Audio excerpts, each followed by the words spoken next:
Hi all, എവർക്കും master അക്കാഡമിയുടെ മറ്റൊരു സെഷനിലേക്ക് സ്വാഗതം. ഇന്ന് നമ്മൾ ഡിസ്കസ് ചെയ്യുന്നത് നിലവിൽ 2026 10th level prelims first phase exam വിജയകരമായി കംപ്ലീറ്റ് ചെയ്തു. ഉച്ചയ്ക്ക് നടക്കേണ്ടിയിരുന്ന സെക്കൻഡ് ഫേസ് എക്സാം നമ്മൾ അറിഞ്ഞു, എക്സാം ക്യാൻസൽ ചെയ്യപ്പെട്ടു. മറ്റൊരു ദിവസം ആ എക്സാം നടക്കും.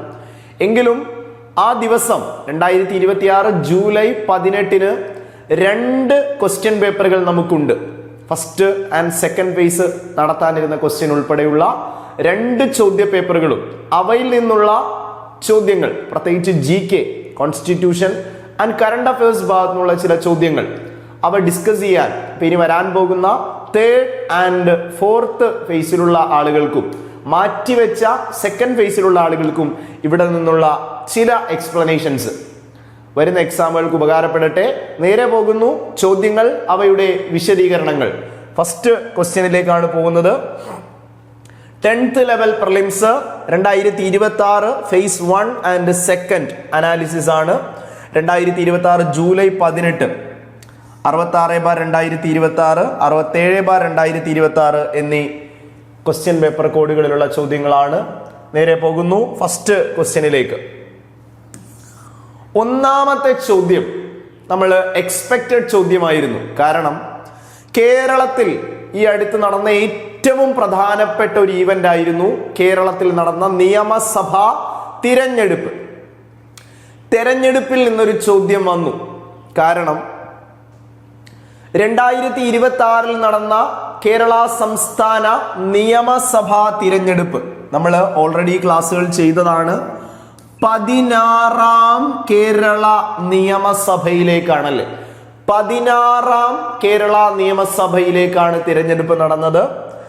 തിരഞ്ഞെടുപ്പ് നടന്നത് എന്നാണ് എന്ന് ചോദിച്ചു എക്സാമിന്. കൃത്യമായിട്ട് പഠിക്കുക. 2026 option A 2026 April 8, 2026 April 9, 2026 April 10, April 11 എന്നീ ഓപ്ഷനുകൾ കാണാം. വളരെ കൃത്യമായി പഠിച്ചിട്ട് പോവുക. കേരളത്തിന്റെ ചരിത്രത്തിൽ വളരെ പ്രാധാന്യമുള്ളൊരു ഈവന്റ് ആണ് സംസ്ഥാന നിയമസഭാ തിരഞ്ഞെടുപ്പ്.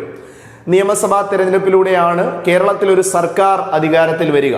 സോ 2026 നടന്ന 16ാം കേരള നിയമസഭാ തിരഞ്ഞെടുപ്പ് നടന്നതെന്ന 2026 ഏപ്രിൽ മാസം 9-ാം തീയതിയാണ്. തെരഞ്ഞെടുപ്പ് നടന്നത് ഏപ്രിൽ 9, 2026. ഓപ്ഷൻ ബി ആണ് ശരിയായ ഉത്തരം. നമുക്ക് വളരെ വിശദമായി ഇനി അവിടുന്ന് ചോദിക്കാൻ വരാൻ പോകുന്ന 10th പ്രിലിംസ്, മെയിൻസ്, മറ്റ് എക്സാമുകൾ ഇനി ഈ ഭാഗത്ത് നിന്നും ഈ ഒരു ടോപ്പിക്ക് റിലേറ്റ് ചെയ്ത് ചോദിക്കാൻ സാധ്യതയുള്ള ചോദ്യങ്ങളെ മാക്സിമം പറഞ്ഞു പോകണം. നമുക്കറിയാം, കേരളത്തിന്റെ നിയമനിർമ്മാണ സഭ, കേരളത്തിന്റെ ലെജിസ്ലേറ്റീവ് അസംബ്ലിയാണ് കേരള നിയമസഭ. തിരുവനന്തപുരത്താണ് കേരള നിയമസഭ സ്ഥിതി ചെയ്യുന്നത്. കേരള നിയമസഭാ ദിനം സ്കൂൾ ടെക്സ്റ്റ് ബുക്കിൽ പഠിക്കാനുള്ള ഒരു പോയിന്റ് ആണ്. ഏപ്രിൽ മാസം 27-ാം തീയതി എക്സാമിന് ചോദിക്കുകയാണ്. കേരളത്തിന്റെ നിയമനിർമ്മാണ സഭ, കേരള നിയമസഭ, ആസ്ഥാനം തിരുവനന്തപുരമാണ്. കേരള നിയമസഭാ ദിനമായി ആചരിക്കുന്ന ദിവസം ചോദിച്ചാൽ ടെക്സ്റ്റ് ബുക്ക് SCERT ഫാക്റ്റ് ആണ്. ഏപ്രിൽ മാസം 27. മറ്റൊന്നും കൊണ്ടല്ല, കേരളം രൂപീകൃതമായത് 956 നവംബർ മാസം 1-ാം തീയതി. എല്ലാവർക്കും അറിയാം. ഭാഷാടിസ്ഥാനത്തിൽ കേരളം 56 നവംബർ 1 നിലവിൽ വന്നു. ഓക്കെയാണ്. 57 തൊട്ടടുത്ത വർഷം 57 ഏപ്രിൽ 27 കേരള സംസ്ഥാന നിയമസഭ ആദ്യമായി സമ്മേളിച്ചു. 57 ഏപ്രിൽ 27. അങ്ങനെ ഏപ്രിൽ മാസം 27-ാം തീയതി എന്തായി മാറുകയാണ്? കേരളത്തിൽ നിയമസഭാ ദിനമായി ആചരിക്കുന്നു. ഇനി നമ്മൾ ഏറ്റവും ലേറ്റസ്റ്റ് ആയിട്ടുള്ള കാര്യങ്ങളിലേക്ക് വരാം. 2026 നടന്നത് 16ാം കേരള നിയമസഭാ തിരഞ്ഞെടുപ്പ്. 2026 ഏപ്രിൽ മാസം 9-ാം തീയതിയാണ് വോട്ടെടുപ്പ് നടന്നത്. 2026 ഏപ്രിൽ മാസം 9-ാം തീയതി. ഇനി ഒറ്റഘട്ടമായാണ് തിരഞ്ഞെടുപ്പ് നടന്നത്. 14 ജില്ലകളിലും. നമുക്കറിയാം 140 മണ്ഡലങ്ങളാണ് കേരളത്തിൽ 140 നിയമസഭാ മണ്ഡലങ്ങളാണ് കേരളത്തിലുള്ളത്. 14 ജില്ലകൾ, 140 MLA-മാരെ 140 മണ്ഡലങ്ങളിൽ നിന്ന് തിരഞ്ഞെടുക്കുന്നു. അപ്പൊ ഏപ്രിൽ മാസം 9-ാം തീയതി വോട്ടെടുപ്പ് നടക്കുന്നു. ഇനി എക്സാമിന് ചോദിക്കുന്നു, തെരഞ്ഞെടുപ്പ് ഫലപ്രഖ്യാപനം റിസൾട്ട് വന്നത് എപ്പോഴാണ്? 2026 മെയ് മാസം 4-ാം തീയതിയാണ്. ഏപ്രിൽ 9-ന് നടന്ന ഇലക്ഷൻ 2026 മെയ് മാസം 4-ാം തീയതി എന്ത് ചെയ്യുന്നു? റിസൾട്ട് വരുന്നു. ഇനി സംസ്ഥാന നിയമസഭാ തെരഞ്ഞെടുപ്പിന് നേതൃത്വം നൽകുന്നത് അല്ലെങ്കിൽ സംസ്ഥാന നിയമസഭാ തെരഞ്ഞെടുപ്പ് കണ്ടക്ട് ചെയ്യുന്നതാരാ, സംഘടിപ്പിക്കുന്നതാരാ? തെറ്റിക്കുകയേ ചെയ്യരുത്, അത് കേന്ദ്ര തിരഞ്ഞെടുപ്പ് കമ്മീഷനാണ്. ഇലക്ഷൻ കമ്മീഷൻ ഓഫ് ഇന്ത്യയാണ്. ഇലക്ഷൻ കമ്മീഷൻ ഓഫ് ഇന്ത്യയാണ് സംസ്ഥാന നിയമസഭാ തിരഞ്ഞെടുപ്പ് നടത്തുക.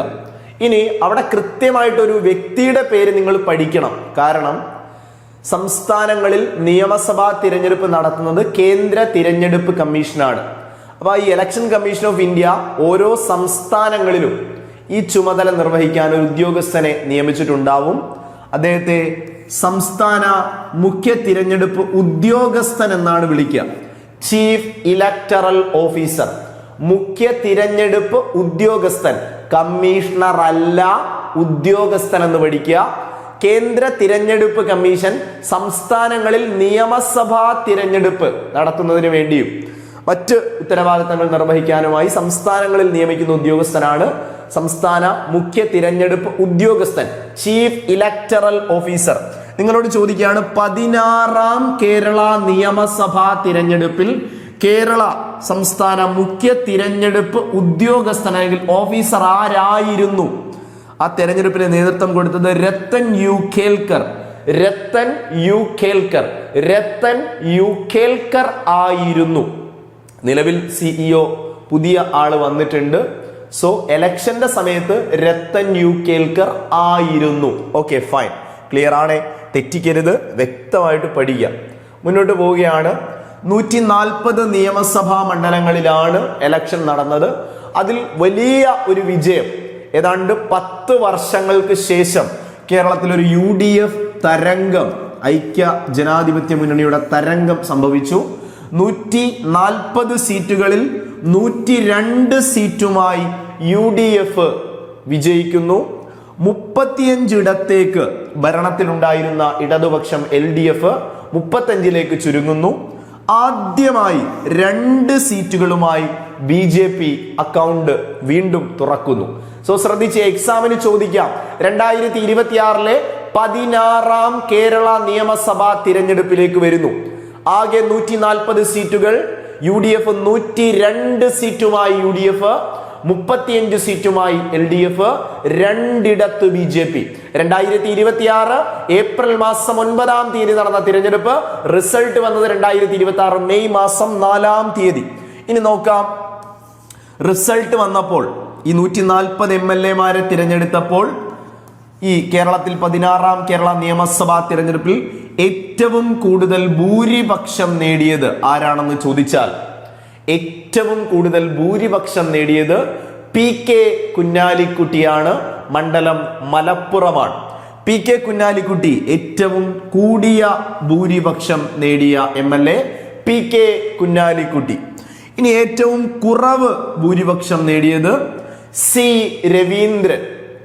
രവീന്ദ്രൻ മണലൂർ മണ്ഡലമാണ്. അപ്പൊ ആ പോയിന്റ് ശ്രദ്ധിക്കുക. 16-ാം കേരള നിയമസഭാ തിരഞ്ഞെടുപ്പിൽ ഏറ്റവും കൂടുതൽ ഭൂരിപക്ഷം നേടി MLA ആയത് PK കുഞ്ഞാലിക്കുട്ടി ഫ്രം മണ്ഡലം മലപ്പുറം. ഏറ്റവും കുറവ് ഭൂരിപക്ഷം നേടിയത് C രവീന്ദ്രൻ മണലൂർ മണ്ഡലം. ഇനി മുന്നോട്ടേക്ക് പോയാൽ 16-ാം കേരള നിയമസഭയിലെ ഏറ്റവും പ്രായം കൂടിയ അംഗം, 16-ാം കേരള നിയമസഭയിലെ ഏറ്റവും മുതിർന്ന സീനിയർ ആയിട്ടുള്ള പ്രായം കൂടിയ അംഗം പിണറായി വിജയനാണ്. മണ്ഡലം ധർമ്മടമാണ്. ധർമ്മടം മണ്ഡലത്തിൽ നിന്നും പിണറായി വിജയൻ.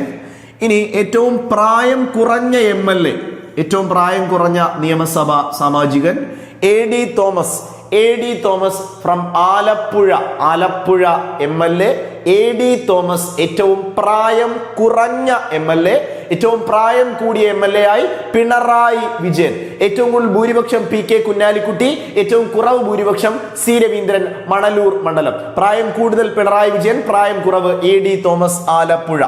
ഇനി നിങ്ങൾ ശ്രദ്ധിക്കുക, വളരെ ഇമ്പോർട്ടന്റ് ആണ്. അങ്ങനെ തിരഞ്ഞെടുപ്പ് നടന്നു, റിസൾട്ട് വന്നു, സത്യപ്രതിജ്ഞയിലേക്കാണ് പോകുന്നത്. MLA-മാരുടെ സത്യപ്രതിജ്ഞയെ പറ്റിയാണ് ഞാൻ പറയുന്നത്. നിയമസഭ പുതിയ 16ാം കേരള നിയമസഭയിലേക്ക് വരുമ്പോൾ പുതിയ MLA-മാരെ എന്ത് ചെയ്യണം? ഓത്ത് കൊടുത്തുകൊണ്ട് സ്വീകരിക്കേണ്ടതുണ്ട്, സത്യപ്രതിജ്ഞ ചൊല്ലിക്കൊടുക്കേണ്ടതുണ്ട്. അപ്പൊ അതിന് പ്രോടേം സ്പീക്കർ എന്നൊരു സ്ഥാനം ഉണ്ട്. Pro tem speaker. അപ്പൊ 16ാം കേരള നിയമസഭയിൽ പ്രോടേം സ്പീക്കർ ആയിരുന്നത് ജി സുധാകരൻ. 16ാം കേരള നിയമസഭയുടെ pro tem speaker G Sudhakaran. 16ാം Kerala നിയമസഭയിലേക്ക് വന്നാൽ ഏറ്റവും പ്രധാനപ്പെട്ട വരാൻ പോകുന്ന പരീക്ഷകളിൽ ചോദിക്കാൻ സാധ്യതയേറെയുള്ള ചോദ്യങ്ങളിലേക്കാണ് വരുന്നത്. 16ാം കേരള നിയമസഭ, നിലവിലെ നിയമസഭയുടെ സ്പീക്കർ ആരാ? കേരള സംസ്ഥാന നിയമസഭയുടെ അധ്യക്ഷനാണ്. സ്പീക്കർ ആരാണ്? തിരുവഞ്ചൂർ രാധാകൃഷ്ണൻ. കേരള നിയമസഭയുടെ സ്പീക്കർ തിരുവഞ്ചൂർ രാധാകൃഷ്ണൻ. കേരള നിയമസഭയുടെ ഡെപ്യൂട്ടി സ്പീക്കറായ ഒരു വനിത വരുന്നു, ഷാനിമോൾ ഉസ്മാൻ. കേരള സംസ്ഥാന നിയമസഭയുടെ ഡെപ്യൂട്ടി സ്പീക്കർ ഷാനിമോൾ ഉസ്മാനാണ്. ഇനി VD സതീശൻ മുഖ്യമന്ത്രിയാണ്. പ്രതിപക്ഷ നേതാവ് പിണറായി വിജയൻ. ശ്രദ്ധിച്ചോളുക, എക്സാമിന് ചോദിക്കുന്നു. മറ്റൊരു ഡേറ്റ് കൂടി സാധ്യതയുള്ളൊരു ഡേറ്റ് ആണ്. VD സതീശന്റെ നേതൃത്വത്തിലുള്ള മന്ത്രിസഭ സത്യപ്രതിജ്ഞ ചെയ്ത് അധികാരമേറ്റത് ഡേറ്റ്, വർഷം, മാസം 2026 മെയ് മാസം 18-ാം തീയതി. അപ്പൊ ശ്രദ്ധിച്ചേ, തെരഞ്ഞെടുപ്പ് നടന്നത് 2026 ഏപ്രിൽ മാസം 9-ാം തീയതി. Result 2026 May 4. മെയ് 18-ന് പുതിയ മന്ത്രിസഭ സത്യപ്രതിജ്ഞ ചെയ്ത് അധികാരത്തിലേക്ക് വരുന്നു. ഓക്കെ, ചോദ്യം ക്ലിയർ ആണ്. വളരെ ഇമ്പോർട്ടന്റ് ആയിട്ടുള്ള കാര്യങ്ങളാണ് അവിടെ ആഡ് ചെയ്തിട്ടുള്ളത്. കേരള സംസ്ഥാന നിയമസഭാ തിരഞ്ഞെടുപ്പ് സംബന്ധിച്ച് നിരവധി കാര്യങ്ങൾ ഇവിടെ നിന്ന് നിങ്ങൾ ക്ലിയർ ആയിട്ട് പഠിച്ചിട്ട് പോവുക. എക്സാം പോയിന്റ് ഓഫ് വ്യൂവിൽ ഇനി വരാൻ പോകുന്ന പരീക്ഷകളിൽ ഈ ഒരു topic, Kerala state assembly election, നിർണായകമായ ചോദ്യങ്ങൾ ഉണ്ടാവും. കൃത്യമായിട്ട് റിവൈസ് ചെയ്യുക. നെക്സ്റ്റ് ചോദ്യത്തിലേക്കാണ് നമ്മൾ പോകുന്നത്. ആ ഭൂരിപക്ഷം കൂടി ഒന്ന് ജസ്റ്റ് മെൻഷൻ ചെയ്യുകയാണ്. PK കുഞ്ഞാലിക്കുട്ടി 85,327 വോട്ടുകളുടെ ഭൂരിപക്ഷം. 85,327 വോട്ടുകളുടെ ഭൂരിപക്ഷത്തിലാണ് PK കുഞ്ഞാലിക്കുട്ടി ഏറ്റവും കൂടിയ ഭൂരിപക്ഷം 85,327. ഏറ്റവും കുറവ് ഭൂരിപക്ഷം C രവീന്ദ്രൻ 126 വോട്ടുകൾക്ക് TN പ്രതാപനെ പരാജയപ്പെടുത്തി. 126 വോട്ടുകൾക്കാണ് പരാജയപ്പെടുത്തിയത്. ഓക്കെ, രണ്ടാമത്തെ ചോദ്യമാണ് 10th പ്രിലിംസിൽ ഫസ്റ്റ് ഫേസിൽ ചോദിച്ചൊരു ചോദ്യം. സാധാരണ ദേശീയ ചിഹ്നങ്ങളാണ് 10th പ്രിലിംസിന്റെ ഒരു സ്പെസിഫിക് ടോപ്പിക് എങ്കിലും പലപ്പോഴും കേരളത്തിന്റെ ഔദ്യോഗിക ചിഹ്നങ്ങളും ചോദിക്കാറുണ്ട്.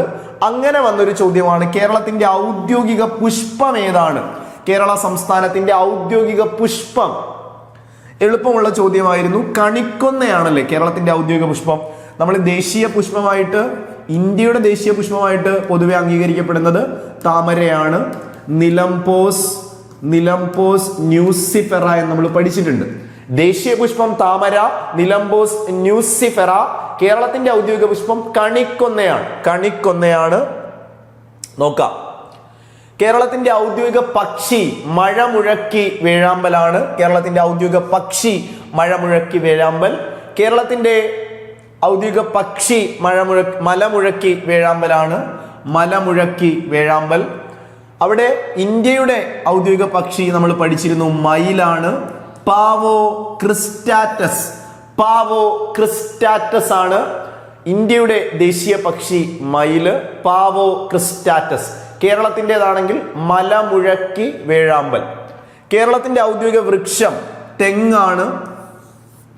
ഇന്ത്യയുടേതാണെങ്കിൽ പേരാൽ എന്ന് നമ്മൾ പഠിച്ചു. പേരാൽ.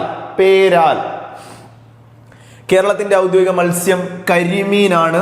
കേരളത്തിന്റെ ഔദ്യോഗിക മത്സ്യം കരിമീൻ. ഇന്ത്യയുടെ ഔദ്യോഗിക മത്സ്യമായി കൺസിഡർ ചെയ്യുന്നത് അയലയാണ്. പ്ലസ് ഇന്ത്യക്ക് ഔദ്യോഗിക ജലജീവിയുണ്ട്, ഗംഗാ ഡോൾഫിൻ. ഓക്കെ, കേരളത്തിന്റെ ഔദ്യോഗിക ചിത്രശലഭം ബുദ്ധമയൂരി. കേരളത്തിന്റെ ഔദ്യോഗിക ചിത്രശലഭം ബുദ്ധമയൂരി. കേരളത്തിന്റെ ഔദ്യോഗിക ഫലം 2018 മുതൽ ചക്കയാണ്. പ്രീവിയസ് ക്വസ്റ്റ്യൻ ആണ്. കേരളത്തിന്റെ ഔദ്യോഗിക ഫലം ചക്കയാണ്. ഇന്ത്യയുടേത് മാമ്പഴമാണ്. കേരള സംസ്ഥാനത്തിന്റെ ഔദ്യോഗിക ജീവിയായി പ്രഖ്യാപിക്കാനിരുന്നത് പാതാള തവളയായിരുന്നു. പക്ഷെ പിന്നീട് ആ നീക്കം ഉപേക്ഷിച്ചു. സംസ്ഥാനത്തിന്റെ ഔദ്യോഗിക ജീവിയായിട്ട് പാതാള തവളയെ പ്രഖ്യാപിക്കാനിരുന്നു, പിന്നീട് അത് ഉപേക്ഷിച്ചു. കേരളത്തിന്റെ സാംസ്കാരിക ഗാനം ജയ ജയ കേരള കോമള ധരണി. കേരളത്തിന്റെ സാംസ്കാരിക ഗാനം ജയ ജയ കേരള കോമള ധരണി എന്നതാണ്. കേരളത്തിന്റെ ഔദ്യോഗിക ഉത്സവം ഓണമാണ്. കേരളത്തിന്റെ ദേശീയ ഉത്സവമായി, കേരളത്തിന്റെ ഔദ്യോഗിക ഉത്സവമായിട്ട് ഓണത്തെ കൺസിഡർ ചെയ്യുന്നു. സോ ഇത് ചോദ്യം കേരള ലെവലിലാണ് വന്നത്. ദേശീയ ചിഹ്നങ്ങൾ കൂടുതലായിട്ട് നോക്കി തന്നെ പോവുക. ഇവിടുന്ന് ചോദ്യം വന്നാലും ആൻസർ ചെയ്യാൻ നിങ്ങളൊന്ന് പ്രിപ്പയർഡ് ആയിട്ടിരിക്കുക.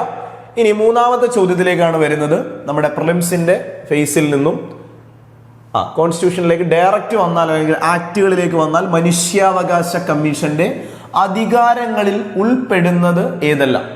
നമുക്കറിയാം, ഇന്ത്യയിൽ 1993 മനുഷ്യാവകാശ സംരക്ഷണ നിയമപ്രകാരം നിലവിൽ വന്ന സ്ഥാപനമാണ്, സ്റ്റാറ്റ്യൂട്ടറി ബോഡിയാണ്, നിയമാനുസൃത സ്ഥാപനമാണ് NHRC, അഥവാ ഇന്ത്യയിലെ മനുഷ്യാവകാശങ്ങളുടെ കാവൽക്കാരൻ എന്നറിയപ്പെടുന്ന ദേശീയ മനുഷ്യാവകാശ കമ്മീഷൻ. അത് 1993 ഒക്ടോബർ മാസം 12-ാം തീയതിയാണ് ഈ സ്ഥാപനം നിലവിൽ വന്നത്. 1993 ഒക്ടോബർ 12-ന് നിലവിൽ വന്ന സ്ഥാപനമാണ് ദേശീയ മനുഷ്യാവകാശ കമ്മീഷൻ.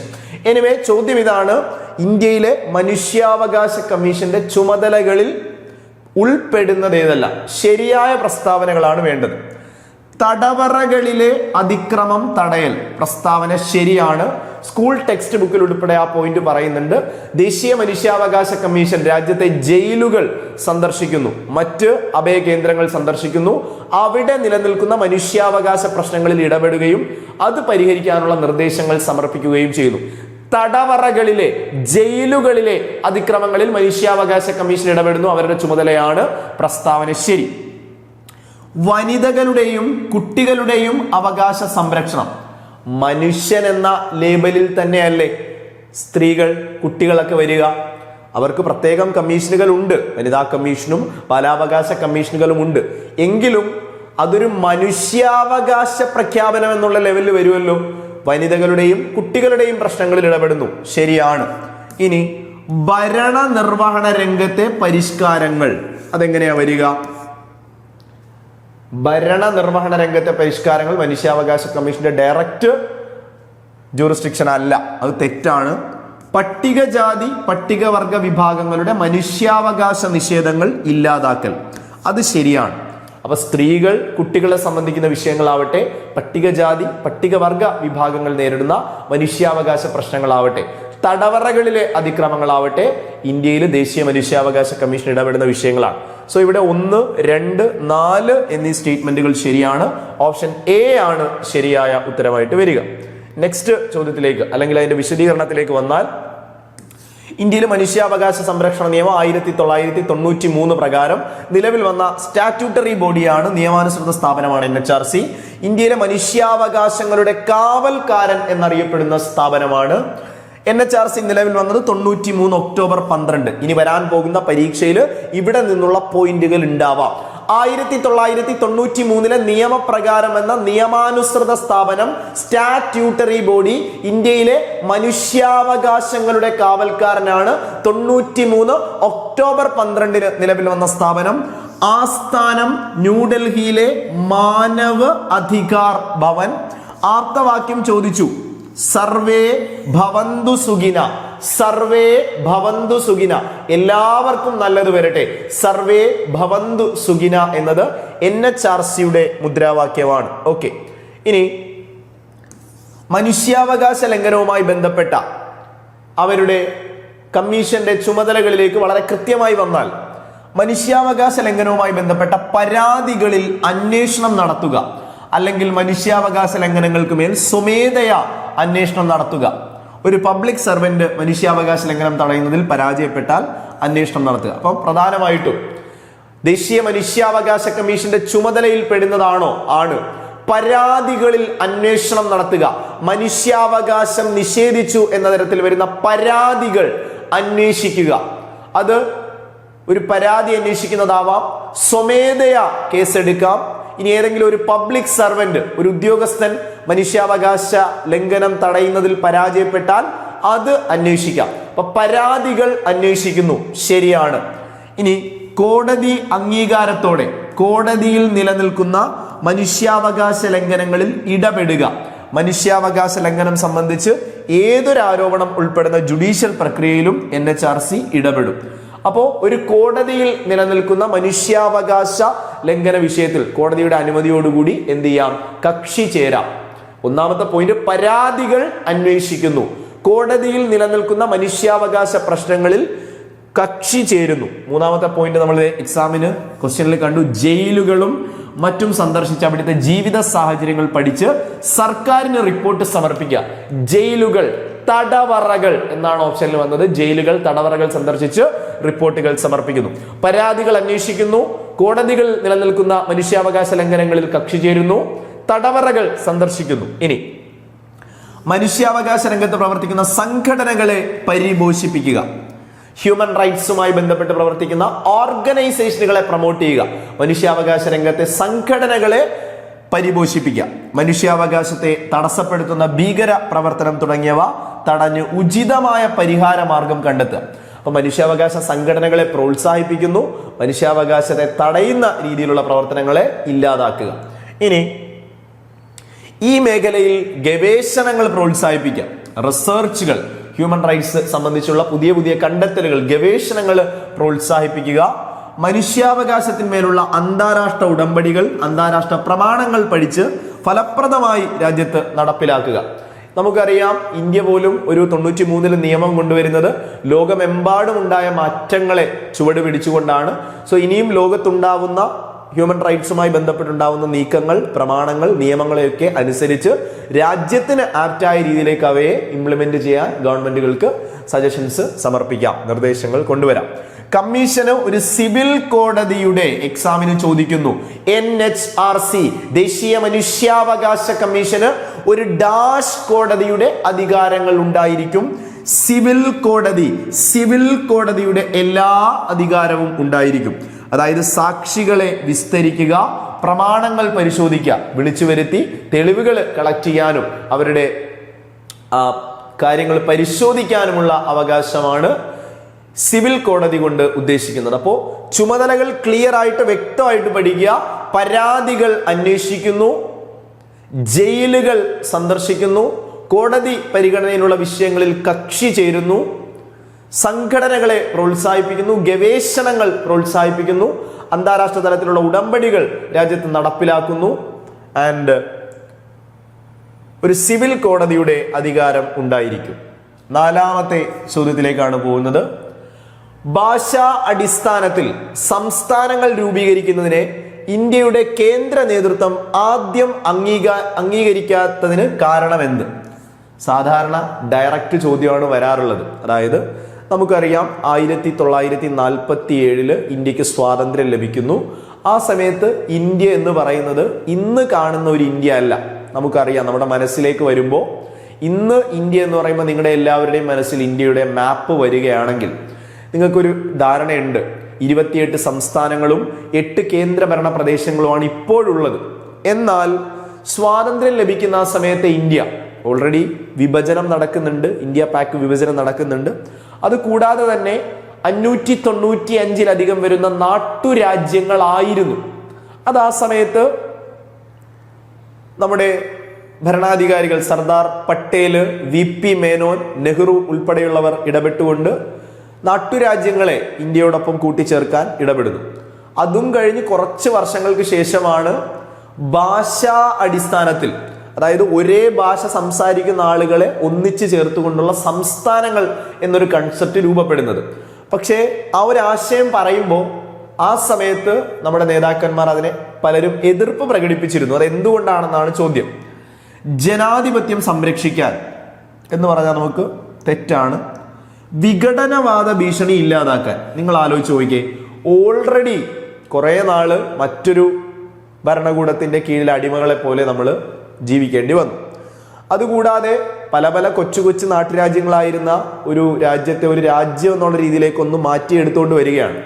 ഇനി ഭാഷാ അടിസ്ഥാനത്തിൽ പ്രത്യേകം സ്റ്റേറ്റുകൾ കൊടുത്ത ഒരുപക്ഷെ ആ വിഘടനവാദം, നമ്മുടെ ഏരിയ പ്രാദേശികവാദം ഉണ്ടാകുമോ എന്ന പേടി നേതാക്കന്മാർക്ക് ഉണ്ടായിരുന്നു. ശരിയാണ്. രാജ്യത്തിന്റെ ഐക്യം കാത്തു സൂക്ഷിക്കാൻ അതും ശരിയാണ്. ഇനി പരസ്പരം തമ്മിൽ തല്ലി പിരിഞ്ഞു പോകാൻ പാടില്ല. രാജ്യത്തിന്റെ ഐക്യം കാത്തു സൂക്ഷിക്കണം. വിഘടനവാദം ഉണ്ടാവാൻ പാടില്ല. ആഭ്യന്തര സ്വയംഭരണം ഉറപ്പാക്കാൻ. ഇവിടെ 2, 3 എന്നീ സ്റ്റേറ്റ്മെന്റുകളാണ് കറക്റ്റ് ആയിട്ട് വരിക. സോ വിഘടനവാദ ഭീഷണി ഇല്ലാതാക്കാൻ, രാജ്യത്തിന്റെ ഐക്യം കാത്തു സൂക്ഷിക്കാൻ എന്നിവയാണ് കറക്റ്റ് ആയിട്ട് വരിക. ഇനി ഇവിടുന്ന് എക്സാമിന് മിക്കവാറും ചോദിക്കുന്ന ഒരു ഭാഗമാണ് ഭാഷാ അടിസ്ഥാനത്തിൽ ഇന്ത്യയിൽ സംസ്ഥാനങ്ങളെ കൂട്ടിച്ചേർക്കാൻ വേണ്ടി വന്നൊരു കമ്മീഷൻ ഉണ്ടല്ലേ, ഫസൽ അലി കമ്മീഷൻ. ഫസൽ അലി ചെയർമാനായ അധ്യക്ഷനായ 3 അംഗ കമ്മിറ്റിയാണ് ഇന്ത്യയിൽ ഭാഷാ അടിസ്ഥാനത്തിൽ സംസ്ഥാനങ്ങൾ രൂപീകരിക്കാൻ നിലവിൽ വന്ന കമ്മീഷൻ ഫസൽ അലി കമ്മീഷൻ എന്നറിയപ്പെടുന്നു. മറ്റ് അംഗങ്ങൾ എക്സാമിന് ചോദിക്കാറുണ്ട്. KM പണിക്കർ എന്ന മലയാളി, HN കുൻസ്രു, ഹൃദയനാഥ് കുൻസ്രു. ആ 3 പേരുടെ പേര് പഠിച്ചാൽ മാത്രം കിട്ടും 1 മാർക്ക്. ഇന്ത്യയിൽ ഭാഷാ അടിസ്ഥാനത്തിൽ സംസ്ഥാനങ്ങളെ പുനഃസംഘടിപ്പിക്കാൻ വന്ന commission Fazal Ali commission. Fazal Ali, KM Panikkar, HN Kunzru എന്നിവരാണ് ഇതിൽ അംഗങ്ങൾ ആയിരുന്നത്. ഓക്കെ. ഇനി തെലുങ്ക് സംസാരിക്കുന്നവർക്ക് വേണ്ടി പ്രത്യേക ഒരു സംസ്ഥാനം വേണമെന്ന ആവശ്യം ഉയർത്തിക്കൊണ്ട് ആദ്യമായി ഈ ഭാഷാടിസ്ഥാനത്തിലുള്ള സംസ്ഥാനങ്ങൾ എന്ന ആവശ്യവുമായി ആദ്യമായി രംഗത്ത് വന്നൊരു വ്യക്തിയുണ്ട്. അത് തെലുങ്ക് സംസാരിക്കുന്നവർക്ക് വേണ്ടി ഒരു സംസ്ഥാനം എന്നൊരു ആവശ്യം ഉയർത്തിക്കൊണ്ട് പൊറ്റി ശ്രീരാമലു. അദ്ദേഹം 58ഓളം ദിവസം നിരാഹാര സമരം നടത്തുകയും രക്തസാക്ഷിത്വം വഹിക്കുകയും ചെയ്യുന്നു. അതിനുശേഷം ആന്ധ്ര, ഇന്ത്യയിലെ തന്നെ ഭാഷാടിസ്ഥാനത്തിൽ രൂപം കൊണ്ട ആദ്യ സംസ്ഥാനമായി മാറിയത് ആന്ധ്രയാണ്. ആന്ധ്ര സംസ്ഥാനം രൂപീകരിക്കപ്പെടുന്നു പൊറ്റി ശ്രീരാമലു. 5ാമത്തെ ചോദ്യമാണ്, ഭരണഘടനാ നിർമ്മാണ സഭ ഔദ്യോഗികമായി ഇന്ത്യയുടെ ദേശീയ പതാക അംഗീകരിച്ച ദിവസം ഏതാണ്? ദേശീയ ചിഹ്നങ്ങൾ എന്ന ഭാഗത്തിൽ നിന്നുള്ളൊരു ചോദ്യമാണ്. ഓൾറെഡി നമ്മൾ ഇതിനു മുമ്പ് എടുത്ത മാരത്തോൺ അല്ലാതെയുള്ള ക്വസ്റ്റ്യൻ ഡിസ്കഷൻ സീരീസുകളിൽ ദേശീയ ചിഹ്നങ്ങളുമായി ബന്ധപ്പെട്ട് നിരവധി ക്വസ്റ്റ്യൻസ് വർക്ക്ഔട്ട് ചെയ്തതാണ്. അതിൽ തന്നെ ദേശീയ പതാകയെ ഭരണഘടനാ നിർമ്മാണ സഭ അംഗീകരിച്ച വർഷം, മാസം, date 47 August 15, 50 January 26, 47 July 22, 49 November 26. 47 July 22-നാണ് ഇന്ത്യയുടെ ദേശീയ പതാകയായി ത്രിവർണ പതാകയെ ഭരണഘടനാ നിർമ്മാണ സഭ അംഗീകരിച്ചത്. 50 ജാനുവരി 26-ന് ഭരണഘടന നിലവിൽ വന്ന ഡേറ്റ് ആണ്. 49 നവംബർ 26 ഭരണഘടനാ നിർമ്മാണ സഭ അംഗീകരിച്ച തീയതിയാണ്. ഓഗസ്റ്റ് 15 സ്വാതന്ത്ര്യ ദിനമാണ്. ഇനി വിശദീകരണത്തിലേക്ക് വന്നാൽ, ഇന്ത്യയുടെ ദേശീയ പതാക ത്രിവർണ പതാകയാണ്. 3 കളർ ഫ്ലാഗ് ആണ്. ദേശീയ പതാകയുടെ ആകൃതി ദീർഘ ചതുര ആകൃതി. ത്രിവർണ പതാക ദീർഘ ചതുര ആകൃതിയാണ്. എക്സാമിന് സ്റ്റേറ്റ്മെന്റ് ആയിട്ട് ചോദിച്ചു 3 നിറങ്ങൾ, കുങ്കുമം, വെള്ള, പച്ച എന്നീ നിറങ്ങൾ. കുങ്കുമം, വെള്ള, പച്ച നിറങ്ങളാണുള്ളത്. ദേശീയ പതാകയിലെ കുങ്കുമ നിറം കേസരി സൂചിപ്പിക്കുന്നത് ത്യാഗം, ധീരത എന്നിവയാണ്. കുങ്കുമ നിറം ത്യാഗം, ധീരത. വെള്ള നിറം സത്യം, സമാധാനം. ദേശീയ പതാകയിലെ പച്ച നിറം സൂചിപ്പിക്കുന്നത് സമൃദ്ധി, സംസ്കാരം എന്നിവയാണ്. അപ്പോ കൃത്യമായ ഓർഡറിൽ കുങ്കുമം ത്യാഗം, ധീരത, വെള്ള സത്യം, സമാധാനം, പച്ച ഫലഭൂയിഷ്ഠത, സമൃദ്ധി. ഇനി ദേശീയ പതാകയിലെ നിറങ്ങൾക്ക് വ്യാഖ്യാനം നൽകിയത് ഡോക്ടർ എസ് രാധാകൃഷ്ണനാണ്. ഇന്ത്യയുടെ മുൻ രാഷ്ട്രപതി ഡോക്ടർ എസ് രാധാകൃഷ്ണനാണ് ദേശീയ പതാകയിലെ നിറങ്ങൾക്ക് ഇങ്ങനെ ഒരു വ്യാഖ്യാനം നൽകിയത്. ഇനി ദേശീയ പതാകയുടെ നടുവിലെ നിറത്തിൽ നാവിക നീല നിറത്തിൽ അശോക ചക്രം കാണാൻ സാധിക്കും. അശോക ചക്രം നാവിക നീല നിറമാണ്. 24 ആരക്കാലുകൾ എക്സാമിന് ചോദിച്ചു. ത്രിവർണ പതാകയിലെ അശോക ചക്രത്തിലെ ആരക്കാലുകളുടെ എണ്ണം 24. ദേശീയ പതാകയുടെ മാതൃക തയ്യാറാക്കിയത് പിംഗലി വെങ്കയ്യ എന്ന ആന്ധ്രാപ്രദേശുകാരനാണ്. പ്രീവിയസ് ക്വസ്റ്റ്യൻ റിപ്പീറ്റഡ് ചോദ്യം. ദേശീയ പതാക, ത്രിവർണ പതാക രൂപകൽപ്പന ചെയ്തത് പിംഗലി വെങ്കയ്യ, ആന്ധ്രാപ്രദേശുകാരനാണ് അദ്ദേഹം. ഓക്കെ, 31 മുതൽ 47 ഭരണഘടനാ നിർമ്മാണ സഭ ത്രിവർണ പതാകയെ അംഗീകരിക്കുന്നത് വരെ, നിർമ്മാണ സമിതി ദേശീയ പതാക അംഗീകരിക്കുന്നത് വരെ പതാകയുടെ മധ്യഭാഗത്ത് അശോക ചക്രത്തിനു പകരം ചർക്കയായിരുന്നു ഉണ്ടായിരുന്നത് എന്നൊരു സ്റ്റേറ്റ്മെന്റ് കണ്ടാൽ, അതായത് 31 ഇന്ത്യൻ നാഷണൽ കോൺഗ്രസ് പതാക അംഗീകരിച്ചത് മുതൽ 47 ജൂലൈ 22 ഭരണഘടനാ നിർമ്മാണ സഭ ത്രിവർണ പതാക അംഗീകരിക്കുന്നത് വരെ നടുവിലായി ചർക്കയാണ് ഉണ്ടായിരുന്നത്. അതിനുശേഷമാണ് അശോക ചക്രമാവുന്നത്. ആരക്കാലുകൾ 24 പിംഗലി വെങ്കയ്യ ആന്ധ്രാപ്രദേശുകാരൻ രൂപകൽപ്പന ചെയ്തു. 6ാമത്തെ ചോദ്യത്തിലേക്ക് വരുന്നു. സംസ്ഥാന മുഖ്യ വിവരാവകാശ കമ്മീഷണർ ആരാണെന്നായിരുന്നു ചോദ്യം. എളുപ്പമുള്ള ചോദ്യമായിരുന്നു, ഒരുപാട് തവണ റിപ്പീറ്റ് ചെയ്ത ചോദ്യം. 2005 വിവരാവകാശ നിയമപ്രകാരം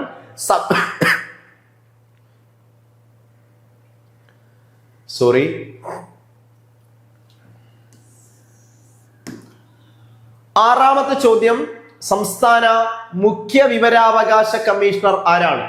നിലവിൽ 2005 വിവരാവകാശ നിയമപ്രകാരം കേരള സംസ്ഥാനത്ത് മുഖ്യ വിവരാവകാശ കമ്മീഷണർ വി ഹരി നായർ ആണ്. സംസ്ഥാന മുഖ്യ വിവരാവകാശ കമ്മീഷണർ വി ഹരി നായർ എന്ന് പഠിക്കുക. ഇനി ഭരണഘടനയുടെ ഭാഗം 4A പ്രതിപാദിക്കുന്നത് എന്തിനെ കുറിച്ചാണ്? എളുപ്പമുള്ള ചോദ്യമാണ്. ഭരണഘടനയുടെ ഭാഗം 4A പ്രതിപാദിക്കുന്നത്. ഭാഗം 4Aയിൽ എന്താ?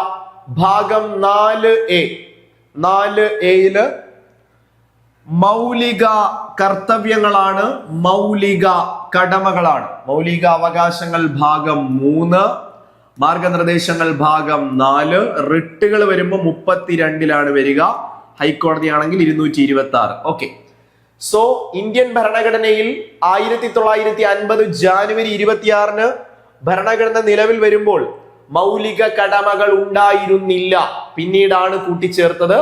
42ാം ഭേദഗതിയിലൂടെ 10 മൗലിക കടമകൾ കൂട്ടിച്ചേർത്തു. 42ാം ഭേദഗതി 1976 ഇന്ദിരാഗാന്ധി പ്രധാനമന്ത്രി, ഫക്രുദ്ദീൻ അലി അഹമ്മദ് പ്രസിഡന്റ്. 10 മൗലിക കടമകൾ ഭാഗം 4Aയിൽ ആർട്ടിക്കിൾ 51A കൂട്ടിച്ചേർത്തു. റഷ്യയിൽ നിന്നെടുത്ത ആശയമാണ്. USSR അല്ലെങ്കിൽ സോവിയറ്റ് യൂണിയനിൽ നിന്നെടുത്ത ആശയമാണ് മൗലിക കടമകൾ. 51A A മുതൽ J വരെ 10 കടമകളായിരുന്നു. 2002 86ാം ഭേദഗതിയിലൂടെ 11ാമത്തെ കടമയായി വിദ്യാർത്ഥികൾക്ക് 6 മുതൽ 14 വയസ്സ് വരെയുള്ള കുട്ടികൾക്ക് വിദ്യാഭ്യാസത്തിനുള്ള സൗകര്യം ഒരുക്കുക എന്നത് മാതാപിതാക്കളുടെ കടമയായി മാറി. സോ ഭാഗം 4A മൗലിക കടമ. 8ാമത്തെ ചോദ്യത്തിലേക്കാണ് പോകുന്നത്. സ്വതന്ത്ര ഭാരതത്തിലെ ആദ്യത്തെ മന്ത്രിസഭയിൽ വാർത്താവിനിമയ വകുപ്പ് മന്ത്രി ആരായിരുന്നു? നല്ലൊരു ചോദ്യമായിരുന്നു. എപ്പോഴും ചോദിച്ചില്ല എങ്കിലും പലപ്പോഴായി ഇത്തരത്തിൽ ആദ്യത്തെ മന്ത്രിസഭയിൽ നിന്നുള്ള ചോദ്യങ്ങൾ കറങ്ങി വരാറുണ്ട്. സോ ഇന്ത്യയുടെ ആദ്യത്തെ കേന്ദ്ര മന്ത്രിസഭയിൽ വാർത്താവിനിമയ വകുപ്പ് കൈകാര്യം ചെയ്തിരുന്നത് രാജ്കുമാരി അമൃത് കൗർ, മൗലാന അബുൽ കലാം ആസാദ്, റാഫി അഹമ്മദ് കിദ്വായി, ജഗ് ജീവൻ റാം. ശരിയായ ഉത്തരം RA കിദ്വായി. RA കിദ്വായി എന്നായിരിക്കും പലപ്പോഴും പഠിച്ചിട്ടുണ്ടാവുക. അത് റാഫി അഹമ്മദ് കിദ്വായി എന്ന എക്സാമിന് ചോദിച്ചു. എന്താണ് ഇന്ത്യയുടെ ആദ്യത്തെ കേന്ദ്ര മന്ത്രിസഭയിൽ വാർത്താവിനിമയ വകുപ്പ് കൈകാര്യം ചെയ്തിരുന്നത്? റാഫി അഹമ്മദ് കിദ്വായി, RA കിദ്വായി. അപ്പൊ ഈ ഭാഗത്തുള്ള ചോദ്യങ്ങളൊന്നും ഇനി കൃത്യമായിട്ടൊന്ന് മനസ്സിലാക്കി വെക്കുക. പ്രധാനമന്ത്രി വിദേശകാര്യം ജവഹർലാൽ നെഹ്റു. വളരെ ക്ലിയർ കട്ടായിട്ട് പഠിക്കുക. ഇന്ത്യയുടെ ആദ്യത്തെ കേന്ദ്ര മന്ത്രിസഭയിൽ ഇന്ത്യയുടെ പ്രഥമ പ്രധാനമന്ത്രി വിദേശകാര്യമന്ത്രി ആരാ? സംശയം വേണ്ട, പ്രധാനമന്ത്രി വിദേശകാര്യം ജവഹർലാൽ നെഹ്റു ആണ്. ഇനി ഇന്ത്യയുടെ ആദ്യത്തെ ഉപപ്രധാനമന്ത്രി, പ്രീവിയസ് ക്വസ്റ്റ്യൻ ആണ്. ആഭ്യന്തരമന്ത്രി ചോദിച്ചതാണ്, റീസെന്റ് ചോദിച്ചതാണ്. സർദാർ വല്ലഭായ് പട്ടേൽ. രണ്ട് പ്രധാനപ്പെട്ട മന്ത്രിമാരെ പറ്റി പറഞ്ഞു. പ്രധാനമന്ത്രി വിദേശകാര്യം ജവഹർലാൽ നെഹ്റു, സർദാർ പട്ടേല് ഉപപ്രധാനമന്ത്രി ആഭ്യന്തര വകുപ്പുകൾ. ചോദിച്ചു, ഫുള്ളായിട്ട് ശ്രദ്ധിച്ചേ. പ്രതിരോധം ഡിഫൻസ് സർദാർ ബൽദേവ് സിംഗ്. പലപ്പോഴും നിങ്ങൾ എല്ലാവരും പഠിക്കുന്ന ഒരു കോഡാണ് ബലം ഉപയോഗിച്ച് പ്രതിരോധിക്കുന്നു. ബലം ഉണ്ടെങ്കിലാണ് പ്രതിരോധിക്കാൻ കഴിയുക. സോ ഡിഫൻസ് ബൽദേവ് സിംഗ്, പ്രതിരോധ മന്ത്രി ബൽദേവ് സിംഗ്. ധനകാര്യമന്ത്രി RK ഷൺമുഖം ചെട്ടി. നമ്മൾ ഈ തമിഴ്നാട്ടിൽ നിന്നൊക്കെ ആളുകൾ നമ്മുടെ നാട്ടിലൊക്കെ വന്നിട്ട് പലിശക്ക് പണം കൊടുക്കാറുണ്ട്. ചെട്ടിയാന്മാരെന്നൊക്കെ നിങ്ങൾ കേട്ടിട്ടുണ്ടാവും. അത്തരത്തിൽ കണക്ട് ചെയ്യുക. ഇന്ത്യയുടെ ആദ്യത്തെ ധനകാര്യമന്ത്രി RK ഷൺമുഖം ചെട്ടി എന്ന് പഠിക്കുക. 4 പ്രധാനപ്പെട്ട മന്ത്രിമാരെ കൃത്യമായിട്ട് മനസ്സിലാലോചിച്ച്. ബൽദേവ് സിംഗ് വകുപ്പ് പറയാമോ? ബൽദേവ് സിംഗ്, പ്രതിരോധം ബൽദേവ് സിംഗ്. ധനകാര്യമന്ത്രി RK ഷൺമുഖം ചെട്ടി. സർദാർ വല്ലഭായ് പട്ടേൽ ഉപപ്രധാനമന്ത്രി ആഭ്യന്തരമന്ത്രി. പ്രധാനമന്ത്രി വിദേശകാര്യം നെഹ്റു. ക്ലിയർ ആണ്, ഫുള്ളായിട്ട് ശ്രദ്ധിച്ചേ. നിയമമന്ത്രി, സംശയമേ ഇല്ല, ഇന്ത്യയുടെ ആദ്യത്തെ നിയമമന്ത്രി ഡോക്ടർ BR അംബേദ്കർ. ഇന്ത്യയുടെ ആദ്യത്തെ നിയമമന്ത്രി, ഇന്ത്യയുടെ ഭരണഘടനാ ശില്പി ഡോക്ടർ BR അംബേദ്കർ ആണ്. റെയിൽവേ ഗതാഗതം, നമുക്ക് ഗതാഗതം ട്രാൻസ്പോർട്ടേഷന്റെ ഒരു മാർഗമാണ് റെയിൽവേ ഗതാഗതം ജോൺ മത്തായി. മലയാളിയല്ലേ, സ്വാഭാവികമായും അദ്ദേഹത്തിന് കേന്ദ്ര സർക്കാർ ആയതുകൊണ്ട് ഡൽഹിയിലേക്ക് പോകാൻ ട്രെയിനിൽ പോകണം. ട്രാൻസ്പോർട്ടേഷൻ ത്രൂ ട്രെയിൻ ആയിരുന്നു. ജോൺ മത്തായി റെയിൽവേ ഗതാഗതം. RK ഷൺമുഖം ചെട്ടി ധനകാര്യ വകുപ്പാണ്. ഡോക്ടർ BR അംബേദ്കർ നിയമകാര്യ വകുപ്പ്. ശ്രദ്ധിച്ചേ. വ്യവസായം, ഇൻഡസ്ട്രി, വ്യവസായം ശ്യാമപ്രസാദ് മുഖർജി. കാണാതെ പഠിക്കരുത്, ക്ലിയർ ആയിട്ടൊന്ന് കണക്ട് ചെയ്തേ. നമുക്കറിയാം, ഒരു നാട്ടിൽ ഒരു വ്യവസായം വന്നാലുള്ള ഗുണം എന്താ? ആ നാടിന്റെ മുഖച്ഛായ തന്നെ മാറാൻ ഒരു വ്യവസായത്തിനെ കൊണ്ട് സാധിക്കും. ഒരു വലിയൊരു ഇൻഡസ്ട്രി, ഒരു ഫാക്ടറി വരുന്നു, ഒരു മാള് വരുന്നു, പുതിയൊരു വലിയൊരു കെട്ടിടങ്ങൾ വരുന്നു, ഒരുപാട് പേർക്ക് ജോലി സാധ്യതകൾ ലഭിക്കുന്നു. ആ നാടിന്റെ മുഖച്ഛായ മാറും. പുതിയ റോഡ്, മറ്റ് ഇലക്ട്രിസിറ്റി സംവിധാനങ്ങൾ വരുന്നു. സോ വ്യവസായം ശ്യാമപ്രസാദ് മുഖർജി. ആദ്യത്തെ 7 പേരെയും ക്ലാരിറ്റിയോടെ പഠിക്കുക, സംശയം വരരുത്. പണ്ഡിറ്റ് ജവഹർലാൽ നെഹ്റു, പ്രധാനമന്ത്രി വിദേശകാര്യം. ആഭ്യന്തരമന്ത്രി ഉപപ്രധാനമന്ത്രി സർദാർ പട്ടേല്. നിയമമന്ത്രി അംബേദ്കർ. ബൽദേവ് സിംഗ് പ്രതിരോധം. RK ഷൺമുഖം ചെട്ടി ധനകാര്യമാണ്. ജോൺ മത്തായി റെയിൽവേ ഗതാഗതം. ശ്യാമ പ്രസാദ് മുഖർജി വ്യവസായ വകുപ്പ്. ശ്രദ്ധിച്ചേ. പൊതുമരാമത്ത് ഖനി ഊർജം NV ഗാഡ്ഗിൽ. പൊതുമരാമത്ത് ഖനി ഊർജം NV ഗാഡ്ഗിൽ. അപ്പോ ആദ്യത്തെ കേന്ദ്രമന്ത്രിസഭയില് പൊതുമരാമത്ത് ഖനി ഊർജ വകുപ്പുകൾ NV ഗാഡ്ഗിൽ കൈകാര്യം ചെയ്തു. ഇനി ഓപ്ഷനിൽ ഉണ്ടായിരുന്നു വിദ്യാഭ്യാസ മന്ത്രി. മോസ്റ്റ് റിപ്പീറ്റഡ് ചോദ്യമാണ്. ഇന്ത്യയുടെ ചരിത്രത്തിൽ ആദ്യത്തെ വിദ്യാഭ്യാസ മന്ത്രി മൗലാന അബുൽ കലാം ആസാദ്. ഓപ്ഷനിൽ ഉണ്ടായിരുന്നു, എക്സാമിന് ചോദിക്കാറുണ്ട്. അദ്ദേഹത്തിന്റെ ജന്മദിനമായ നവംബർ 11 ഇന്ത്യയിലെ വിദ്യാഭ്യാസ ദിനമാണ്, എഡ്യൂക്കേഷൻ ഡേ ആണ്. മാത്രവുമല്ല, സമീപകാല ഇന്ത്യൻ സാഹചര്യങ്ങളിൽ NCERT പാഠപുസ്തകങ്ങളിൽ നിന്ന് ഇന്ത്യയിലെ ആദ്യത്തെ വിദ്യാഭ്യാസ മന്ത്രി മൗലാന അബുൽ കലാം ആസാദ് ആണ് എന്നത് സ്കൂൾ കുട്ടികൾക്ക് പഠിക്കാനുള്ളത് തന്നെ നീക്കം ചെയ്യുന്ന ഒരു ഇന്ത്യയിലാണ് ഞാനും നിങ്ങളും ഉള്ളത്. സോ കോൺസ്റ്റിറ്റ്യൂഷണൽ സ്റ്റുഡൻസ് ആണ് നിങ്ങൾ. ചരിത്രം കൃത്യമായി അറിയുക. ഇന്ത്യയുടെ ആദ്യത്തെ വിദ്യാഭ്യാസ മന്ത്രി മൗലാന അബുൽ കലാം ആസാദ് ആയിരുന്നു. ഓക്കെ. ആരോഗ്യം, അമൃതം ആരോഗ്യം. രാജ്കുമാരി അമൃത് കൗർ എന്ന് പഠിക്കുക. ഇന്ത്യയിലെ ആദ്യത്തെ വനിതാ കേന്ദ്രമന്ത്രി രാജ്കുമാരി അമൃത് കൗർ. ആരോഗ്യ മന്ത്രിയാണ്. വിദ്യാഭ്യാസ മൗലാന അബുൽ കലാം ആസാദ്. NV ഗാഡ്ഗിൽ പൊതുമരാമത്ത് ഖനി ഊർജം. ആരോഗ്യം രാജ്കുമാരി അമൃത് കൗർ. കൃഷി ഭക്ഷ്യ വകുപ്പ് ഡോക്ടർ രാജേന്ദ്ര പ്രസാദ്. ഇന്ത്യയുടെ ഡോക്ടർ രാജേന്ദ്ര പ്രസാദ് കൃഷി ഭക്ഷ്യ വകുപ്പ്. കൃഷിയും ഭക്ഷണവും ഒക്കെ രാജാവിന്റെ കയ്യിലായിരുന്നു. കൃഷി ഭക്ഷ്യ വകുപ്പ് ഡോക്ടർ രാജേന്ദ്ര പ്രസാദ്. കമ്മ്യൂണിക്കേഷൻ വാർത്താവിനിമയം RA കിദ്വായി. റാഫി അഹമ്മദ് കിദ്വായി. അതാണ് എക്സാമിന് ചോദിച്ചത്. സോ ഫുൾ ആയിട്ട് കോൺസെൻട്രേറ്റ് ചെയ്ത് തെറ്റിക്കുകയെ ചെയ്യരുത്, ക്ലാരിറ്റിയോടുകൂടി പഠിക്കുക. ആരോഗ്യ വകുപ്പ് രാജ്കുമാരി അമൃത് കൗർ. പൊതുമരാമത്ത് ഖനി ഊർജം NV ഗാഡ്ഗിൽ. വിദ്യാഭ്യാസം മൗലാന അബുൽ കലാം ആസാദ്. ഡോക്ടർ രാജേന്ദ്ര പ്രസാദ് കൃഷി ഭക്ഷ്യമാണ്. RA കിദ്വായി വാർത്താവിനിമയം കമ്മ്യൂണിക്കേഷൻ. തൊഴിൽ വകുപ്പ് ജഗ്ജീവൻ റാം. തൊഴിൽ ജീവിക്കണമെങ്കിൽ എന്ത് വേണം? തൊഴിൽ, ഒരു ഉപജീവനം വേണം. തൊഴിൽ വകുപ്പ് ജഗ്ജീവൻ റാം തൊഴിൽ വകുപ്പ് കൈകാര്യം ചെയ്തു. വാണിജ്യം CH ബാബ എന്ന് പഠിക്കുക. CH ബാബ. വാണിജ്യം CH ബാബ. അപ്പൊ തൊഴില് ജഗ്ജീവൻ റാം, വാണിജ്യം CH ബാബ. വാണിജ്യം മാർക്കറ്റുകളിലൊക്കെ ചെല്ലുമ്പോ ബാബ, കച്ചവടക്കാർ വിളിക്കില്ലേ, വരൂ വരൂ വരൂ, വിലക്കുറവുണ്ടെന്നൊക്കെ അവർ വിളിക്കില്ലേ, ബാബ. CH ബാബ. വാണിജ്യം CH ബാബ. സ്വതന്ത്ര ചുമതല N ഗോപാല സ്വാമി അയ്യങ്കാർ. സ്വാമിമാരൊക്കെ അവരുടെ ജീവിതത്തിൽ വളരെ സ്വതന്ത്രരായിട്ട് ജീവിതത്തിന്റെ എല്ലാ ഭാരങ്ങളും ഇറക്കി വെച്ച് വളരെ സ്വതന്ത്രരായിട്ട് പോകുന്നത് കണ്ടിട്ടില്ലേ? സോ സ്വതന്ത്ര ചുമതല ഉണ്ടായിരുന്നത് N ഗോപാലസ്വാമി അയ്യങ്കാർക്കാണ്. ഓക്കെ, നോക്കാം നമുക്ക്. അപ്പോ ഇന്ത്യയുടെ ആദ്യത്തെ കേന്ദ്രമന്ത്രിസഭയാണ് ഡിസ്കസ് ചെയ്തത്. Exam point of view clear ആയിട്ട് പഠിച്ചു വെക്കുക. ജവഹർലാൽ നെഹ്റു ഏതൊക്കെ വകുപ്പുകളാണ് പഠിച്ചത്? പ്രധാനമന്ത്രി വിദേശകാര്യം. സർദാർ വല്ലഭായ് പട്ടേൽ ഉപപ്രധാനമന്ത്രി ആഭ്യന്തരം. സർദാർ ബൽദേവ് പ്രതിരോധം ബൽദേവ് സിംഗ്.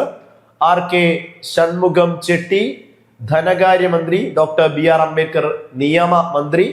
ജോൺ മത്തായി റെയിൽവേ ഗതാഗതം. ശ്യാമപ്രസാദ് മുഖർജി വ്യവസായ വകുപ്പാണ്. NV ഗാഡ്ഗിൽ പൊതുമരാമത്ത് ഖനി ഊർജം. മൗലാന അബുൽ കലാം ആസാദ് വിദ്യാഭ്യാസം. രാജ്കുമാരി അമൃതം ആരോഗ്യ വകുപ്പ്. ഡോക്ടർ രാജേന്ദ്ര പ്രസാദ് കൃഷി ഭക്ഷ്യം. RA കിദ്വായി റാഫി അഹമ്മദ് കിദ്വായി കമ്മ്യൂണിക്കേഷൻ ആണ്. ജഗ്ജീവൻ റാം ജീവിക്കാൻ തൊഴില് വേണം, തൊഴിൽ വകുപ്പ്. CH ബാബ വാണിജ്യം. N ഗോപാലസ്വാമി അയ്യങ്കാർ സ്വതന്ത്ര ചുമതല. ക്ലിയർ ആണ്, വ്യക്തമാണ്. ഫുൾ ആയിട്ട് കോൺസെൻട്രേറ്റ് ചെയ്യുക. മുന്നോട്ട് പോകുന്നു. 9ാമത്തെ ചോദ്യമാണ്, അന്തർദേശീയ തലത്തിൽ പ്രശസ്തി നേടിയ മനുഷ്യാവകാശ സംഘടനകളിൽ ഉൾപ്പെടാത്തത് ഏത്? മനുഷ്യാവകാശ സംരക്ഷണ നിയമം, മനുഷ്യാവകാശ കമ്മീഷനുകൾ എന്ന ടോപ്പിക്കിൽ നിന്നും ചോദിച്ച നല്ലൊരു ചോദ്യം. അതായത് ചുവടെ പറയുന്നവയിൽ ഇന്റർനാഷണലി ഉള്ള സംഘടനകളിൽ പെടാത്തതാണ് ചോദിച്ചിരിക്കുന്നത്. ആംനസ്റ്റി ഇന്റർനാഷണൽ, കുറച്ചു പേർക്കെങ്കിലുമൊക്കെ അറിയാം, ഒരു മെഴുകുതിരിയിൽ ഇങ്ങനെ ഒരു ചിഹ്നം വരുന്ന ആംനസ്റ്റി ഇന്റർനാഷണൽ. അത് ഇന്ത്യയിൽ നിലവിൽ കേന്ദ്ര സർക്കാർ നിരോധിച്ച ഒരു സംഘടന കൂടിയാണ് ആംനസ്റ്റി ഇന്റർനാഷണൽ. ആംനസ്റ്റി ഇന്റർനാഷണൽ അതൊരു പേരിൽ തന്നെ ഉണ്ട്, അന്താരാഷ്ട്ര സംഘടനയാണ് മനുഷ്യാവകാശം. ഹ്യൂമൻ റൈറ്റ്സ് വാച്ച് ഗ്ലോബൽ സംഘടനയാണ്. ഹ്യൂമൻ റൈറ്റ്സ് വാച്ച്, അതുപോലെ Amnesty. Citizen four democracy India ലെവലിൽ പ്രവർത്തിക്കുന്ന ഒരു സംഘടന മാത്രമാണ്. സിറ്റിസൺ ഫോർ ഡെമോക്രസി ഇന്ത്യയിൽ പ്രവർത്തിക്കുന്ന ഒരു സംഘടനയാണ്, മനുഷ്യാവകാശ സംഘടനയാണ്. ഗ്ലോബൽ വാച്ച് പേരിൽ തന്നെ ഗ്ലോബൽ ആണ്. ഗ്ലോബൽ വാച്ച് അന്താരാഷ്ട്ര സംഘടനയാണ്. സോ മനുഷ്യാവകാശ സംഘടനകളിൽ ഇന്റർനാഷണൽ അല്ലാത്തതാണ് ചോദിച്ചത്. ഇവിടെ ആംനസ്റ്റി അന്താരാഷ്ട്ര സംഘടനയാണ്. Global watch, human rights watch അന്താരാഷ്ട്ര സംഘടനയാണ്. സിറ്റിസൺ ഫോർ ഡെമോക്രസി ഇന്ത്യയിൽ പ്രവർത്തിക്കുന്ന ഒരു സംഘടന. ഓക്കെ, ഓപ്ഷൻ 3 വരിക. ഓപ്ഷൻ A ആണ്. 3 മാത്രമാണ് ഉൾപ്പെടാത്തത്. 10ാമത്തെ ചോദ്യത്തിലേക്ക് പോകാം. ചൂഷണത്തിൽ നിന്നും മോചനം നേടാനുള്ള അവകാശങ്ങൾ. ഇതുമായി ബന്ധപ്പെട്ട് ശരിയായ പ്രസ്താവന എഴുതുക. ചൂഷണത്തിൽ നിന്നുള്ള സംരക്ഷണം നിങ്ങളുടെ മനസ്സിലേക്ക് വരിക. മൗലിക അവകാശങ്ങളിൽ ആർട്ടിക്കിൾ 23, 24 എന്നീ ആർട്ടിക്കിളുകളിലാണ് ചൂഷണത്തിൽ നിന്നുള്ള സംരക്ഷണം, റൈറ്റ് എഗെയിൻസ്റ്റ് എക്സ്പ്ലോയിറ്റേഷൻ എന്നാ പറയുക. മനുഷ്യക്കടത്ത്, നിർബന്ധിത ജോലി, ദേവദാസി സമ്പ്രദായം, അടിമത്തം, ബാലവേല തുടങ്ങിയ നിരവധി കാര്യങ്ങൾ അവിടെ ഡീറ്റെയിൽ ചെയ്യുന്നു. സോ ഒറ്റ വാക്കിൽ ചൂഷണത്തിനെതിരായ സംരക്ഷണം എന്ന് ചോദിച്ചാൽ 23ഉം 24ഉം ഉൾപ്പെടുത്താം. സോ ചൂഷണത്തിൽ നിന്നും മോചനം നേടാനുള്ള അവകാശങ്ങളുമായി ബന്ധപ്പെട്ട് ശരിയായ പ്രസ്താവന എഴുതുക. ഇന്ത്യയിലെ ന്യൂനപക്ഷങ്ങളുടെ താല്പര്യങ്ങൾ സംരക്ഷിക്കുന്നു. ചൂഷണം എന്ന് പറയുമ്പോൾ എല്ലാ വിഭാഗങ്ങളും ചൂഷണത്തിന് ഇരയാവുന്നുണ്ട്. ചൂഷണത്തിനെതിരായ അവകാശങ്ങൾ എല്ലാവർക്കും അവര് ടാർഗറ്റ് ചെയ്യുന്നുണ്ട്. ന്യൂനപക്ഷം എന്ന് മാത്രം സ്പെസിഫിക് ആയിട്ട് പറയുന്നില്ല. ന്യൂനപക്ഷങ്ങൾക്ക് പ്രത്യേകം അവകാശം നമ്മൾ പഠിക്കുന്നുണ്ട്. സാംസ്കാരികവും വിദ്യാഭ്യാസപരവുമായ അവകാശങ്ങൾ, cultural and educational rights article 29, 30. So ന്യൂനപക്ഷങ്ങൾ എന്നുള്ളത് ഇവിടെ പറയേണ്ടതില്ല. സ്ത്രീകൾക്കും കുട്ടികൾക്കും പ്രത്യേക സംരക്ഷണം ഉറപ്പ് നൽകുന്നു. ദേവദാസി സമ്പ്രദായം, ബാലവേല തുടങ്ങിയ കാര്യങ്ങൾ 23, 24 വരുന്നുണ്ട്. സോ സ്ത്രീകൾക്കും കുട്ടികൾക്കും ചൂഷണത്തിൽ നിന്നുള്ള സംരക്ഷണം ശരിയാണ്. മൗലിക അവകാശങ്ങൾ സ്ഥാപിച്ചു കിട്ടുന്നു. മൗലിക അവകാശങ്ങൾ നേടിയെടുക്കാൻ, കോടതിയിൽ പോയി സ്ഥാപിച്ചെടുക്കാൻ കഴിയുന്നത് ഇന്ത്യൻ ഭരണഘടനയുടെ ഹൃദയവും ആത്മാവും എന്ന് ഡോക്ടർ BR അംബേദ്കർ വിശേഷിപ്പിച്ച ഭരണഘടനാ ഭാഗം ആർട്ടിക്കിൾ 32 അത് സുപ്രീം കോടതിയെ സമീപിച്ച് നമുക്ക് നേടിയെടുക്കാം. ഹൈക്കോടതിയെ സമീപിക്കാം 226. സോ അത് ചൂഷണത്തിനെതിരായ അവകാശത്തിലല്ല വരുന്നത്. അടിമത്തം, തക്കതായ പ്രതിഫലം നൽകാതെ നിർബന്ധിച്ചുള്ള ജോലി ചെയ്യിക്കൽ എന്നിവ നിരോധിക്കപ്പെട്ടിരിക്കുന്നു. ശരി. സോ ഇവിടെ സ്ത്രീകൾക്കും കുട്ടികൾക്കും പ്രത്യേക സംരക്ഷണം നൽകുന്നു. അടിമത്തം, തക്കതായ പ്രതിഫലം നൽകാതെ ജോലി ചെയ്യിപ്പിക്കൽ എന്നിവ നിരോധിക്കപ്പെട്ടിരിക്കുന്നു. സോ 2, 4 പ്രസ്താവനകളാണ് ശരിയായ കണക്ഷനിൽ വരിക. 2, 4 ഓപ്ഷൻ ഡി ആണ്.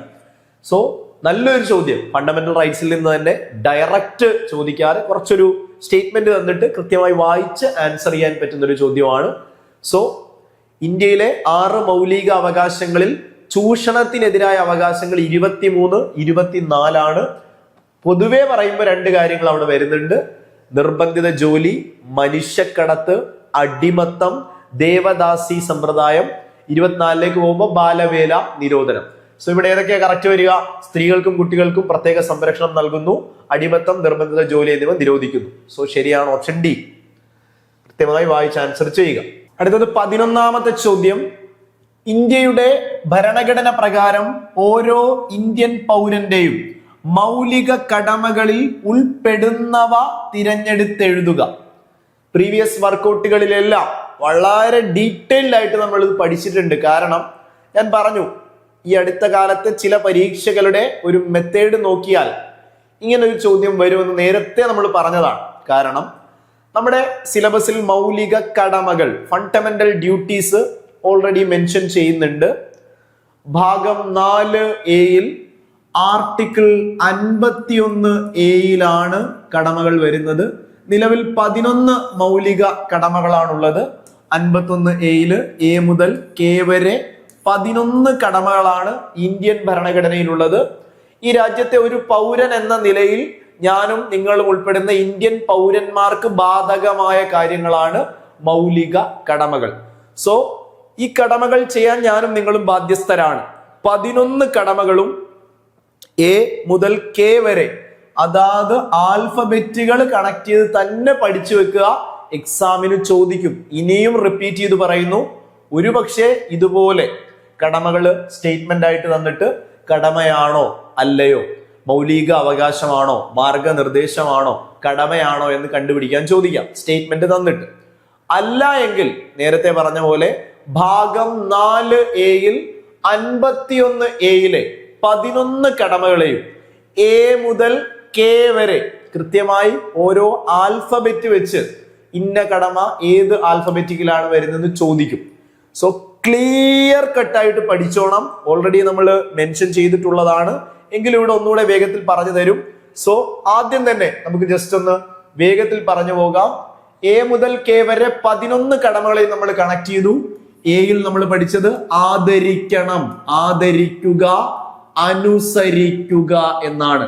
നിങ്ങളുടെ മനസ്സിൽ ഓർമ്മ വന്നു, ഇന്ത്യൻ ഭരണഘടനയെ അനുസരിക്കണം, ദേശീയ ഗാനം, ദേശീയ പതാകയെ ആദരിക്കണം.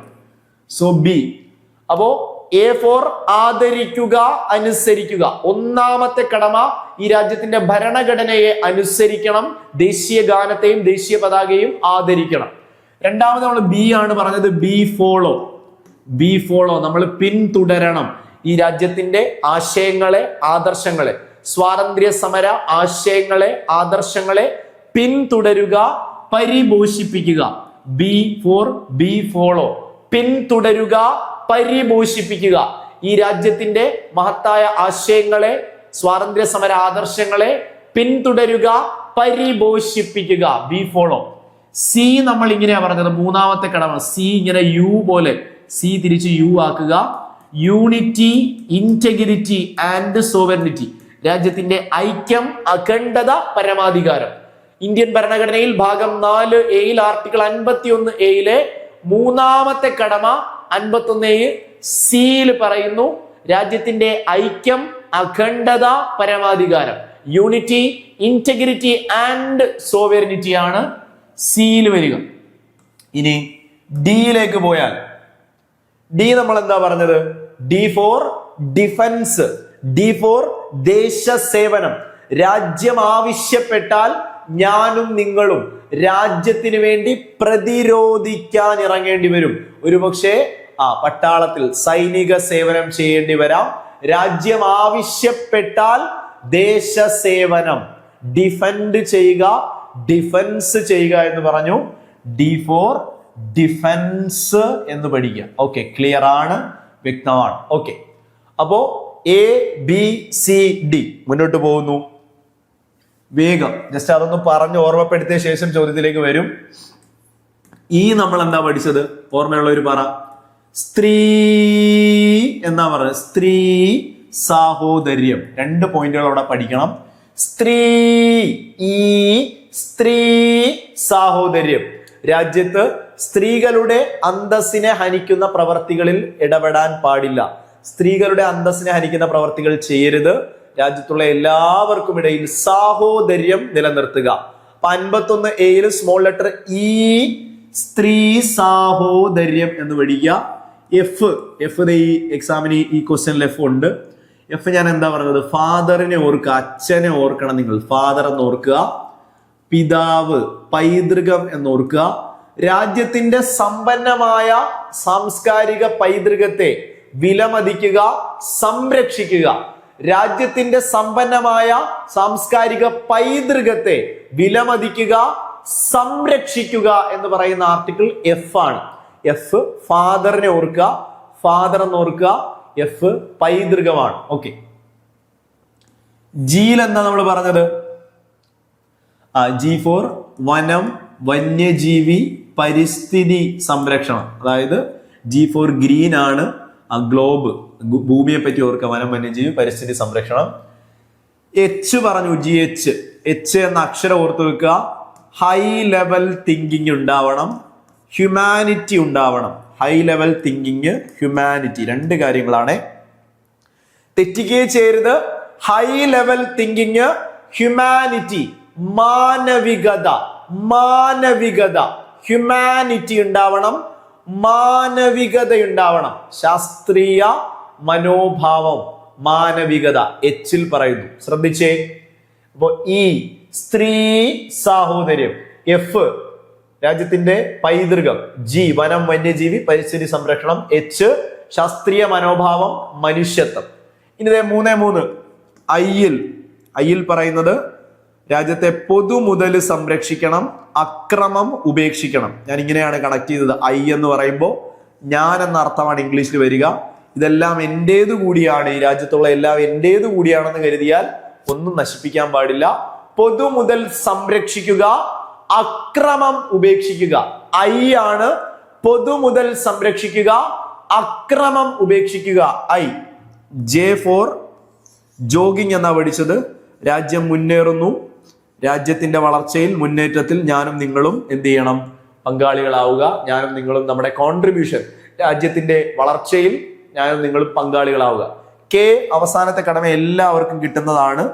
കെ ഫോർ കടമയാണ്, മാതാപിതാക്കളുടെ കടമ. എന്താണ്?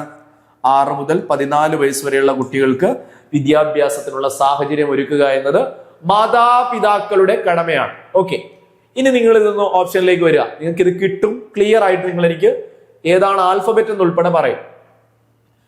ഭരണഘടനയിലെ ഓരോ ഇന്ത്യൻ പൗരന്റെയും മൗലിക കർത്തവ്യങ്ങളിൽ ഉൾപ്പെടുന്നവ തിരഞ്ഞെടുക്കുക. അതായത് 4 ഓപ്ഷൻ ഉണ്ട്.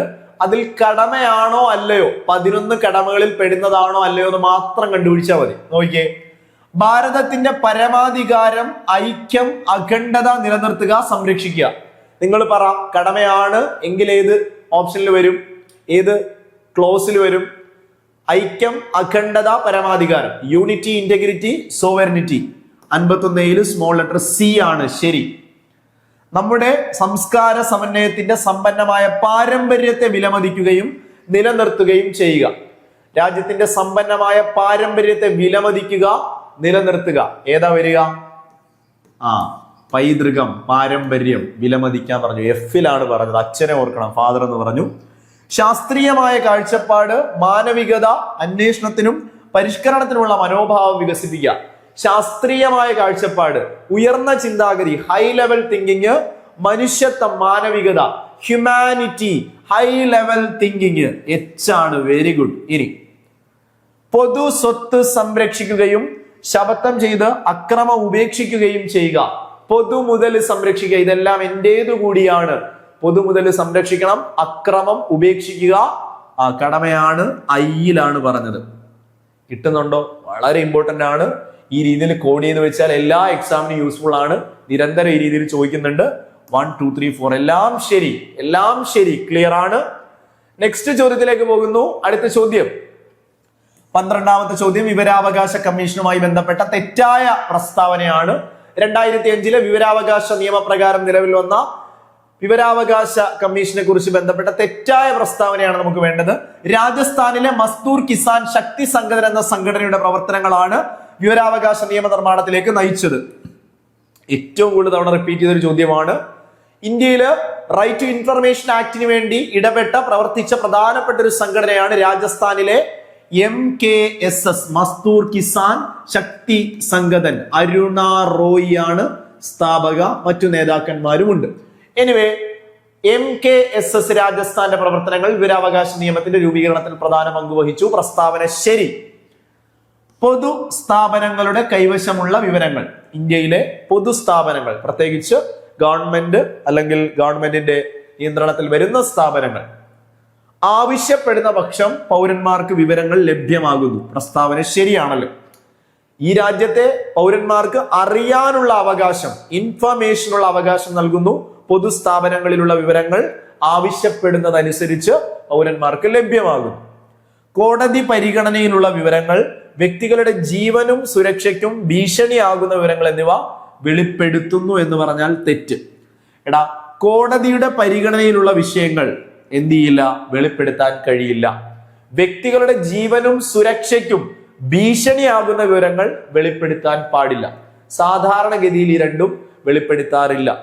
കോടതിയുടെ പരിഗണനയിലുള്ള വിഷയങ്ങൾ RTA ആക്ട് പ്രകാരം വെളിപ്പെടുത്തണമെന്ന് നിർബന്ധമില്ല. കോടതി പരിഗണനയിലുള്ള വിഷയങ്ങളും ഒരു വ്യക്തിയുടെ ജീവനോ സുരക്ഷയ്ക്കോ ഭീഷണിയാവുന്ന വിഷയങ്ങളും വെളിപ്പെടുത്തേണ്ടതില്ല. ഓക്കെ. ഉദ്യോഗസ്ഥർ തെറ്റായതോ തൃപ്തികരമല്ലാത്തതോ ആയ വിവരങ്ങൾ നൽകിയെന്ന് കമ്മീഷന് ബോധ്യപ്പെട്ടാൽ, ഇപ്പോ നമ്മൾ വിവരം ആവശ്യപ്പെടുന്നു, വിവരം നൽകേണ്ട ആ ഒരു ഉദ്യോഗസ്ഥൻ നമുക്ക് തെറ്റായ വിവരമാണ് തരുന്നത്, അല്ലെങ്കിൽ അപൂർണമായ വിവരമാണ് നൽകുന്നതെന്ന് കരുതുക. തൃപ്തികരമല്ലാത്ത ഇൻഫർമേഷനാണ് തന്നതെങ്കിൽ വിവരങ്ങൾ നൽകുന്നത് വരെ ഉദ്യോഗസ്ഥനിൽ നിന്ന് 150 രൂപ വീതം പിഴ ശിക്ഷ ചുമത്താവുന്നതാണ്. ആ സ്റ്റേറ്റ്മെന്റ് പകുതി ശരിയാണെങ്കിലും തെറ്റുണ്ട്. 150 രൂപ അല്ല പിഴ വരിക, ഒരു ദിവസം 250 രൂപ വരെ, 250 മുതൽ പരമാവധി 25,000 രൂപ വരെ പിഴ ചുമത്താം. ഈ സ്റ്റേറ്റ്മെന്റിൽ തെറ്റുണ്ട്. അതായത് ഒരു ആപ്ലിക്കേഷൻ കൊടുക്കുന്നു, വിവരാവകാശ പ്രകാരം ഒരു വിവരം ആവശ്യപ്പെടുന്നു, പക്ഷേ പൂർണ്ണമായ വിവരം ലഭിക്കുന്നില്ല, തെറ്റായ വിവരമാണ് ലഭിക്കുന്നത്, തൃപ്തികരമല്ലാത്ത വിവരമാണ് ലഭിക്കുന്നത്. പരാതി മുന്നോട്ട് പോകുന്നു. അത് പ്രകാരം ആ ഉദ്യോഗസ്ഥനെതിരെ 250 രൂപ ഡെയിലി എന്ന കണക്കിന് പരമാവധി 25,000 രൂപ വരെ പിഴ ചുമത്താവുന്നതാണ്. സോ തെറ്റായ പ്രസ്താവനകൾ 3, 4 എന്നീ സ്റ്റേറ്റ്മെന്റുകളാണ്. ഓപ്ഷൻ സി ആണ് ഇവിടെ തെറ്റായ പ്രസ്താവനകളായിട്ട് വരിക. 13ാമത്തെ ചോദ്യം റീസെന്റ് ചോദിച്ചതിൽ ഒരു കറണ്ട് അഫയർ ഫാക്ട് ആയിരുന്നു. ഇന്ത്യയിൽ എഥനോൾ ഉപയോഗിച്ച് ഓടുന്ന കാർ ആദ്യമായി പുറത്തിറക്കിയത് ഏത് കമ്പനിയാണ്? ഇപ്പൊ E20യുമായി ബന്ധപ്പെട്ട് വലിയ വിവാദങ്ങൾ നടന്നുകൊണ്ടിരിക്കുകയാണ്. E20യുമായി ബന്ധപ്പെട്ട് പെട്രോളിന്റെ അളവും എഥനോളിന്റെ അളവ് കൂടുന്നത് പോലെയുള്ള, പെട്രോൾ വളരെ കുറവായി മാറുന്ന രീതിയിലേക്ക് എഥനോളിന്റെ ഒരു കാലം വരുന്നു എന്നുള്ള വലിയ വാർത്തകളും ചർച്ചകളും രാജ്യത്ത് നടക്കുന്നു. സോ എഥനോൾ ഉപയോഗിച്ച് ഓടുന്ന കാർ ആദ്യമായി പുറത്തിറക്കിയത് ഇന്ത്യയിൽ മാരുതി സുസുക്കിയാണ് എഥനോൾ ഉപയോഗിച്ചുള്ള ആദ്യത്തെ വാഹനം ഇന്ത്യയിൽ ഇറക്കുന്നത്. ഇനി ഇതുമായി ബന്ധപ്പെട്ട എക്സാമിന് ചോദിക്കാൻ സാധ്യതയുള്ള 2 ചോദ്യങ്ങളാണ്. ഇന്ത്യയുടെ നിലവിലെ ഗതാഗത നാഷണൽ ഹൈവേ വകുപ്പ് മന്ത്രി നിതിൻ ഗഡ്കരിയാണ്. ഗതാഗതം ദേശീയ പാത നിതിൻ ഗഡ്കരി. എന്നാൽ പെട്രോളിയം മന്ത്രി വരുന്നത്, പെട്രോളിയം കൈകാര്യം ചെയ്യുന്നത് ഹർദീപ് സിംഗ് പൂരി. 2 കാര്യം ഓർത്ത് വെക്കുക.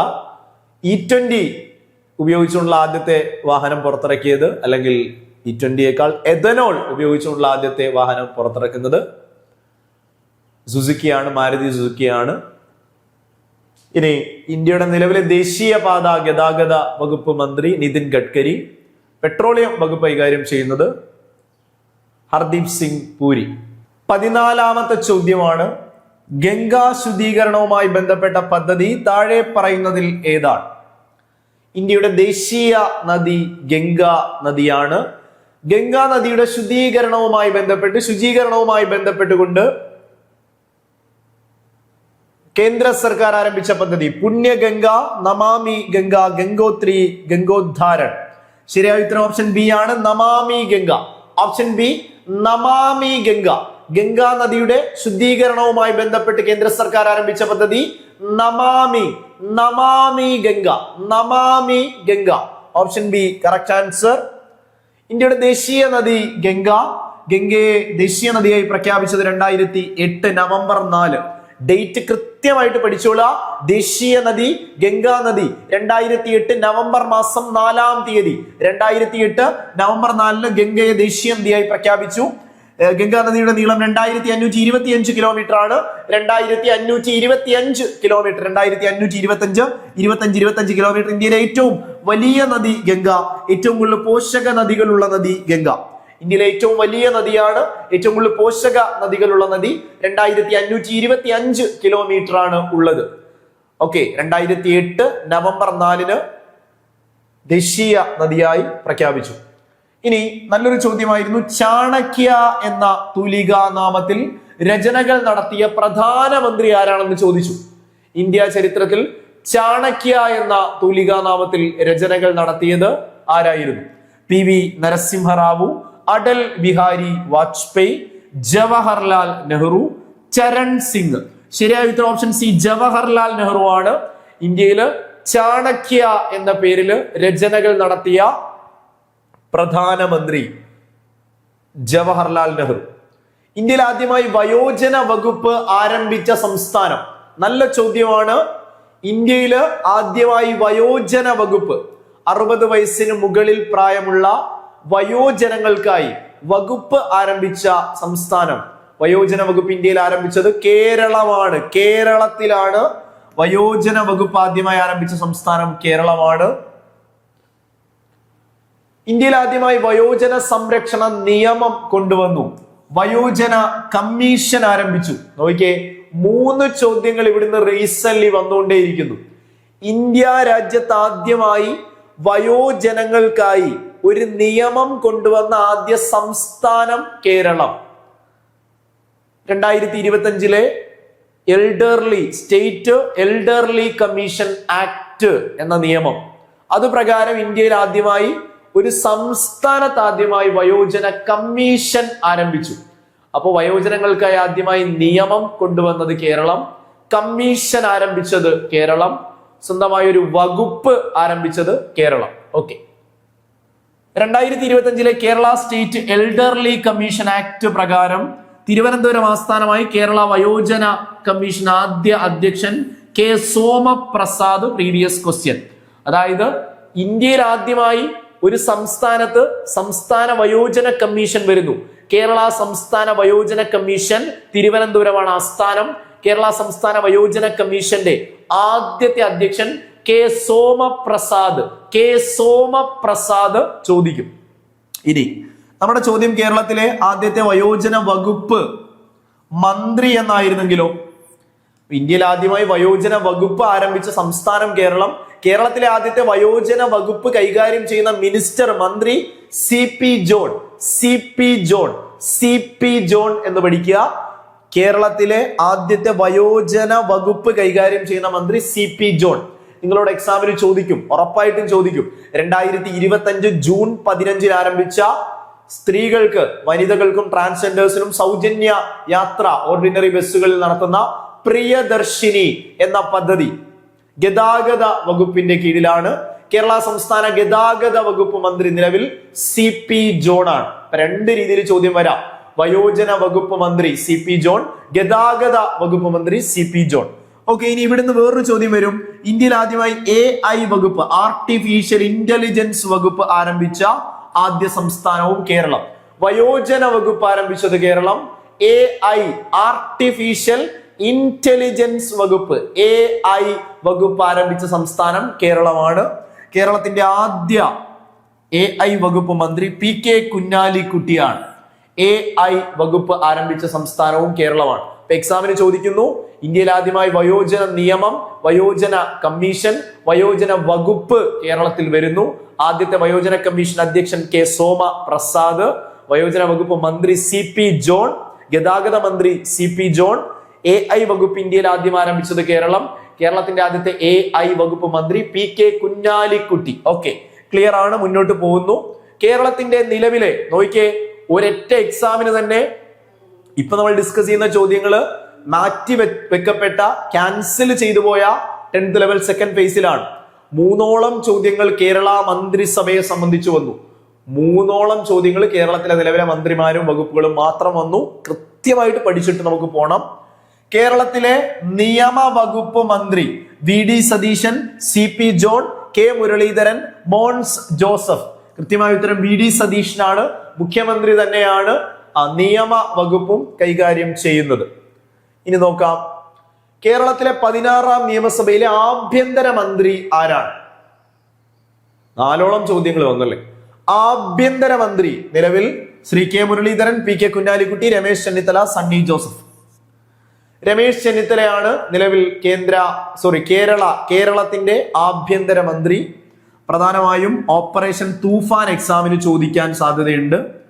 കേരളത്തിൽ ലഹരിയുടെ വ്യാപനം തടയുന്നതിന്, ലഹരിയുടെ ചങ്ങല പൊട്ടിക്കുന്നതിന് വേണ്ടി operation Toofan, A narcotic hunt, ആഭ്യന്തര വകുപ്പിന്റെ നേതൃത്വത്തിൽ ഓപ്പറേഷൻ തൂഫാൻ നടക്കുന്നു. ഇനി ആഭ്യന്തരവും വിജിലൻസും രമേശ് ചെന്നിത്തലയാണ്. വിജിലൻസിന്റെ നേതൃത്വത്തിൽ കേരളത്തെ അഴിമതി വിമുക്തമാക്കാൻ, സീറോ അഴിമതിയാക്കാൻ വേണ്ടി ഓപ്പറേഷൻ സീറോ എന്ന പദ്ധതി, ഓപ്പറേഷൻ സീറോ ആരംഭിക്കുന്നത് രമേശ് ചെന്നിത്തലയുടെ നേതൃത്വത്തിലാണ്. Operation zero. അപ്പൊ കേരളത്തെ പൂർണ്ണമായി അഴിമതി വിമുക്തമാക്കാനുള്ള പദ്ധതി ഓപ്പറേഷൻ സീറോ, ലഹരി വിമുക്തമാക്കാൻ ഓപ്പറേഷൻ തൂഫാൻ. രണ്ടും ചോദിക്കാം. അടുത്ത ചോദ്യത്തെ 4ാമത്തെ ചോദ്യമാണ് ഈ മന്ത്രിയുമായി ബന്ധപ്പെട്ട്. കേരളത്തിലെ ഇപ്പോഴത്തെ മന്ത്രിമാരും അവരുടെ വകുപ്പുകളും തന്നിരിക്കുന്നു. അവയിൽ തെറ്റായ ജോഡി ഏതാണ്? നോക്കാം. രമേശ് ചെന്നിത്തല ധനകാര്യം തെറ്റാണല്ലേ. ധനകാര്യവും മുഖ്യമന്ത്രിയും നിയമവും ഒക്കെ VD സതീശന്റെ കയ്യിലാണ്. രമേശ് ചെന്നിത്തല ആഭ്യന്തര മന്ത്രിയാണ്. വിജിലൻസും ആഭ്യന്തരമാണ് വരുന്നത്. ആഭ്യന്തരം, vigilance Ramesh Chennithala, Haripad MLA. Okay. PC Vishnunath tourism, സാംസ്കാരികം, സിനിമ. ശരി. PC വിഷ്ണുനാഥ് ടൂറിസം വകുപ്പ് ശരിയാണ്. PK കുഞ്ഞാലിക്കുട്ടി വാണിജ്യം, വ്യവസായം, IT, വ്യവസായ മന്ത്രിയാണ് PK കുഞ്ഞാലിക്കുട്ടി. ശരി. സണ്ണി ജോസഫ് വൈദ്യുതി. ശരി. ഓക്കെ, തെറ്റിക്കരുത്, ക്ലിയർ ആയിട്ട് പഠിച്ചോളുക. നേരത്തെ പറഞ്ഞു, വയോജന വകുപ്പ് CP ജോൺ, വ്യവസായം AI PK കുഞ്ഞാലിക്കുട്ടി, ആഭ്യന്തരം വിജിലൻസ് രമേശ് ചെന്നിത്തല, നിയമ വകുപ്പ് VD സതീശൻ, സണ്ണി ജോസഫ് വൈദ്യുതി, PC വിഷ്ണുനാഥ് ടൂറിസം. ഇനി അപ്പോ എന്തായാലും ഇനി വരാൻ പോകുന്ന 10th ലെവൽ പ്രിലിംസ്, മറ്റ് എക്സാമുകൾ, വരാൻ പോകുന്ന VFA ഉൾപ്പെടെയുള്ള മെയിൻസ് എക്സാമുകൾ, മറ്റ് എക്സാമുകൾക്കെല്ലാം കേരളത്തിന്റെ നിലവിലെ മന്ത്രിസഭയുമായി ബന്ധപ്പെട്ട ചോദ്യം ഷുവർ ഷോട്ടാണ്. ഷുവർ ഷോട്ട് ചോദ്യമാണ്. എഴുതി വെച്ചോ, ചോദിക്കും. സോ നമുക്ക് നോക്കാം. ആദ്യം തന്നെ മുഖ്യമന്ത്രി, കേരളത്തിന്റെ നിലവിലെ മുഖ്യമന്ത്രി ശ്രീ വി ഡി സതീശൻ 23ാമത്തെ മുഖ്യമന്ത്രിയാവുന്ന 13ാമത്തെ വ്യക്തി. ഓക്കെ, എനിവേ കൃത്യമായിട്ട് പഠിച്ചോളുക, തെറ്റിക്കുകയും ചെയ്യരുത്, ക്ലിയർ കട്ടായിട്ട് പഠിക്കുക. പറവൂര് മണ്ഡലത്തിൽ നിന്നുള്ള MLA ആണ് Shri V D Satheesan from Paravur. Ernakulam ജില്ലയിലെ പറവൂർ മണ്ഡലത്തിൽ നിന്നുമാണ് വി ഡി സതീശൻ MLA ആവുന്നത്. ഇനി നിലവിൽ മുഖ്യമന്ത്രിയാണ്. ധനകാര്യ വകുപ്പ്, നിയമ വകുപ്പ് തുടങ്ങിയ പ്രധാനപ്പെട്ട വകുപ്പുകളും കൈകാര്യം ചെയ്യുന്നു. മുഖ്യമന്ത്രി ധനകാര്യം, നിയമകാര്യം, തുറമുഖ വകുപ്പുകൾ കൈകാര്യം ചെയ്യുന്നു. സോ ഇനി ബാക്കിയുള്ള മിനിസ്റ്റേഴ്സിലേക്ക് വന്നാൽ, രമേശ് ചെന്നിത്തല ആഭ്യന്തരം, വിജിലൻസ്, അഗ്നിശമന, ജയിലുകൾ, കയറ്. ഓക്കെ, അവിടെ കണക്ട് ചെയ്ത് വെക്കുക. ആഭ്യന്തരം, വിജിലൻസ്, അഗ്നിശമന സേന, ജയിലുകൾ, കയറ് എന്നീ വകുപ്പുകൾ. പ്രധാനമായും ഹരിപ്പാട് MLA രമേശ് ചെന്നിത്തല ആഭ്യന്തരമന്ത്രി, വിജിലൻസ് മന്ത്രി, ഫയർഫോഴ്സും ജയിലും കയറും കൂടി കണക്ട് ചെയ്യുക.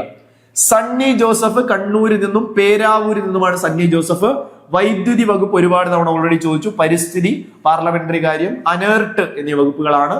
പരിസ്ഥിതി, വൈദ്യുതി, പരിസ്ഥിതി, പാർലമെന്ററി കാര്യം, അനേർട്ട് എന്നീ വകുപ്പുകൾ. അപ്പൊ ഇങ്ങനെ കണക്ട് ചെയ്യുക. വൈദ്യുതി, പരിസ്ഥിതി, പാർലമെന്ററി കാര്യം, അനേർട്ട്. വൈദ്യുതി, അനേർട്ട്, പാർലമെന്ററി കാര്യം, പരിസ്ഥിതി, സണ്ണി ജോസഫ്. കെ മുരളീധരൻ ഇമ്പോർട്ടന്റ് ആയിട്ട് ചോദിക്കും. ആരോഗ്യമന്ത്രിയാണ് കെ മുരളീധരൻ. ആരോഗ്യം, ദേവസ്വം കൂടി അദ്ദേഹത്തിന്റെ കയ്യിലുണ്ട്. ആരോഗ്യം, ദേവസ്വം വകുപ്പുകൾ ഏറ്റവും ഇമ്പോർട്ടന്റ് ആയിട്ട് പഠിച്ചു വെക്കുക. കെ മുരളീധരൻ ആരോഗ്യം, ദേവസ്വം വകുപ്പുകൾ കൈകാര്യം ചെയ്യുന്നു. രമേശ് ചെന്നിത്തല ആഭ്യന്തരം, വിജിലൻസ് വകുപ്പുകൾ. സണ്ണി ജോസഫ് വൈദ്യുതി, അനേർട്ട്, പാർലമെന്ററി കാര്യം, പരിസ്ഥിതി. PC വിഷ്ണുനാഥ് കുണ്ടറയിൽ നിന്നുള്ള MLA വിനോദ സഞ്ചാരം, സാംസ്കാരികം, സിനിമ, സാംസ്കാരികം, ചലച്ചിത്ര അക്കാദമി. അപ്പോ ടൂറിസം, വിനോദം, സിനിമ മന്ത്രിയാണ്, വളരെ ഇമ്പോർട്ടന്റ് ആണ്. ടൂറിസം, സാംസ്കാരികം, സിനിമ മന്ത്രി PC Vishnunath. AP Anilkumar land revenue survey, ഭൂരേഖകൾ, ഭൂപരിഷ്കരണം. റവന്യൂ വകുപ്പ്, revenue land reforms, AP Anilkumar from Wandoor, Malappuram. Wandoor നിന്നുള്ള MLA ശ്രീ AP അനിൽകുമാർ.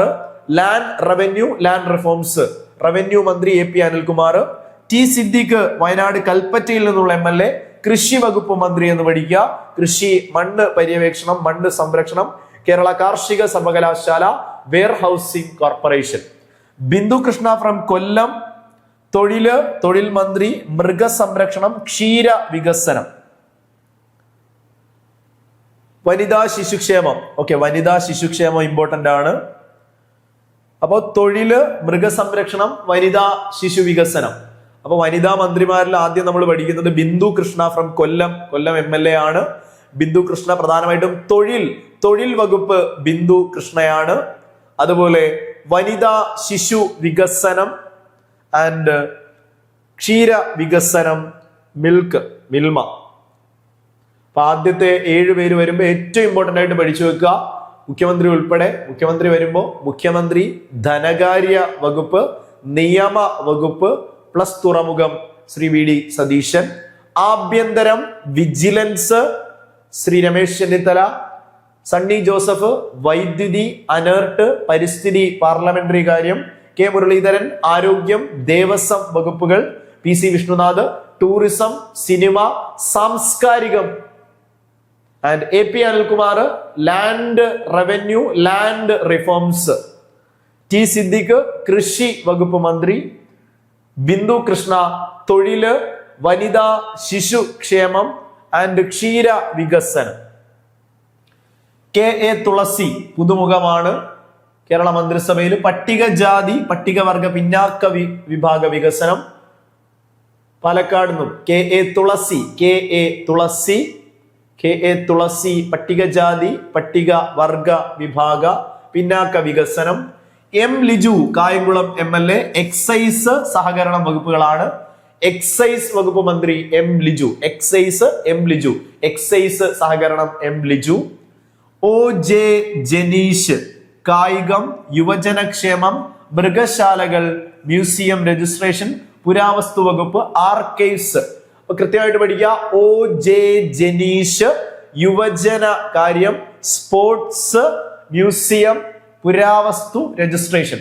കായികം, യുവജന കാര്യം, മൃഗശാല, മ്യൂസിയം, രജിസ്ട്രേഷൻ, പുരാവസ്തു, archives. OJ Janeesh from Kodungallur MLA.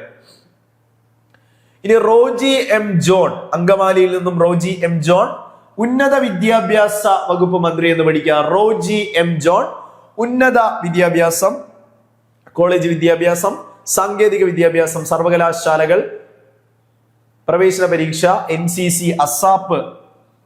അവിടെ വരുമ്പോൾ ഉന്നത വിദ്യാഭ്യാസ വകുപ്പ് മന്ത്രി Roji M John.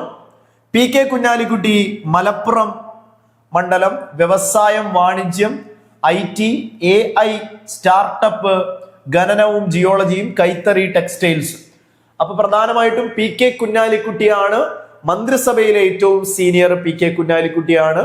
PK Kunhalikutty വാണിജ്യം, വ്യവസായം, IT, AI വകുപ്പുകൾ. KM ഷാജി, വേങ്ങരയിൽ നിന്നും KM ഷാജി, തദ്ദേശ സ്വയംഭരണമാണ്, പഞ്ചായത്ത്, മുനിസിപ്പാലിറ്റി, കോർപ്പറേഷൻ, നഗരാസൂത്രണം, ഗ്രാമവികസനം, പ്രാദേശിക വികസന അതോറിറ്റികൾ, കില. പ്രധാനമായിട്ട് ഇങ്ങനെ പഠിക്കുക. തദ്ദേശ സ്വയംഭരണ വകുപ്പ് മന്ത്രി, ലോക്കൽ സെൽഫ് ഗവൺമെന്റ്, തദ്ദേശ സ്വയംഭരണ വകുപ്പ് മന്ത്രി KM Shaji. N Shamsuddin from Mannarkkad, പൊതുവിദ്യാഭ്യാസം, സാക്ഷരതാ പ്രസ്ഥാനം, വഖഫ്, ഹജ്ജ് തീർത്ഥാടനം, ന്യൂനപക്ഷം. വിദ്യാഭ്യാസ വകുപ്പ് മന്ത്രിയാണ് കേരളത്തിന്റെ നിലവിലെ വിദ്യാഭ്യാസ വകുപ്പ് മന്ത്രി N Shamsuddin.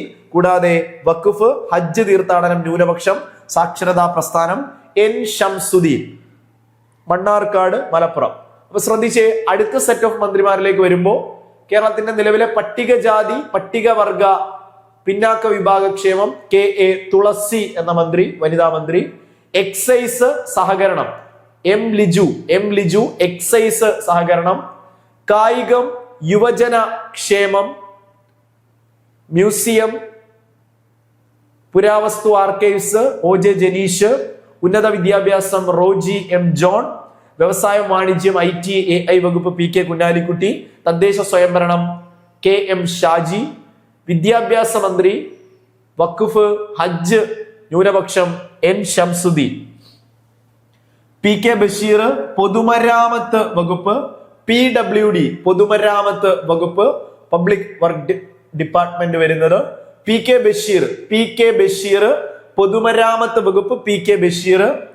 Fisheries, harbour engineering, സാമൂഹ്യനീതി V അബ്ദുൽ ഗഫൂർ.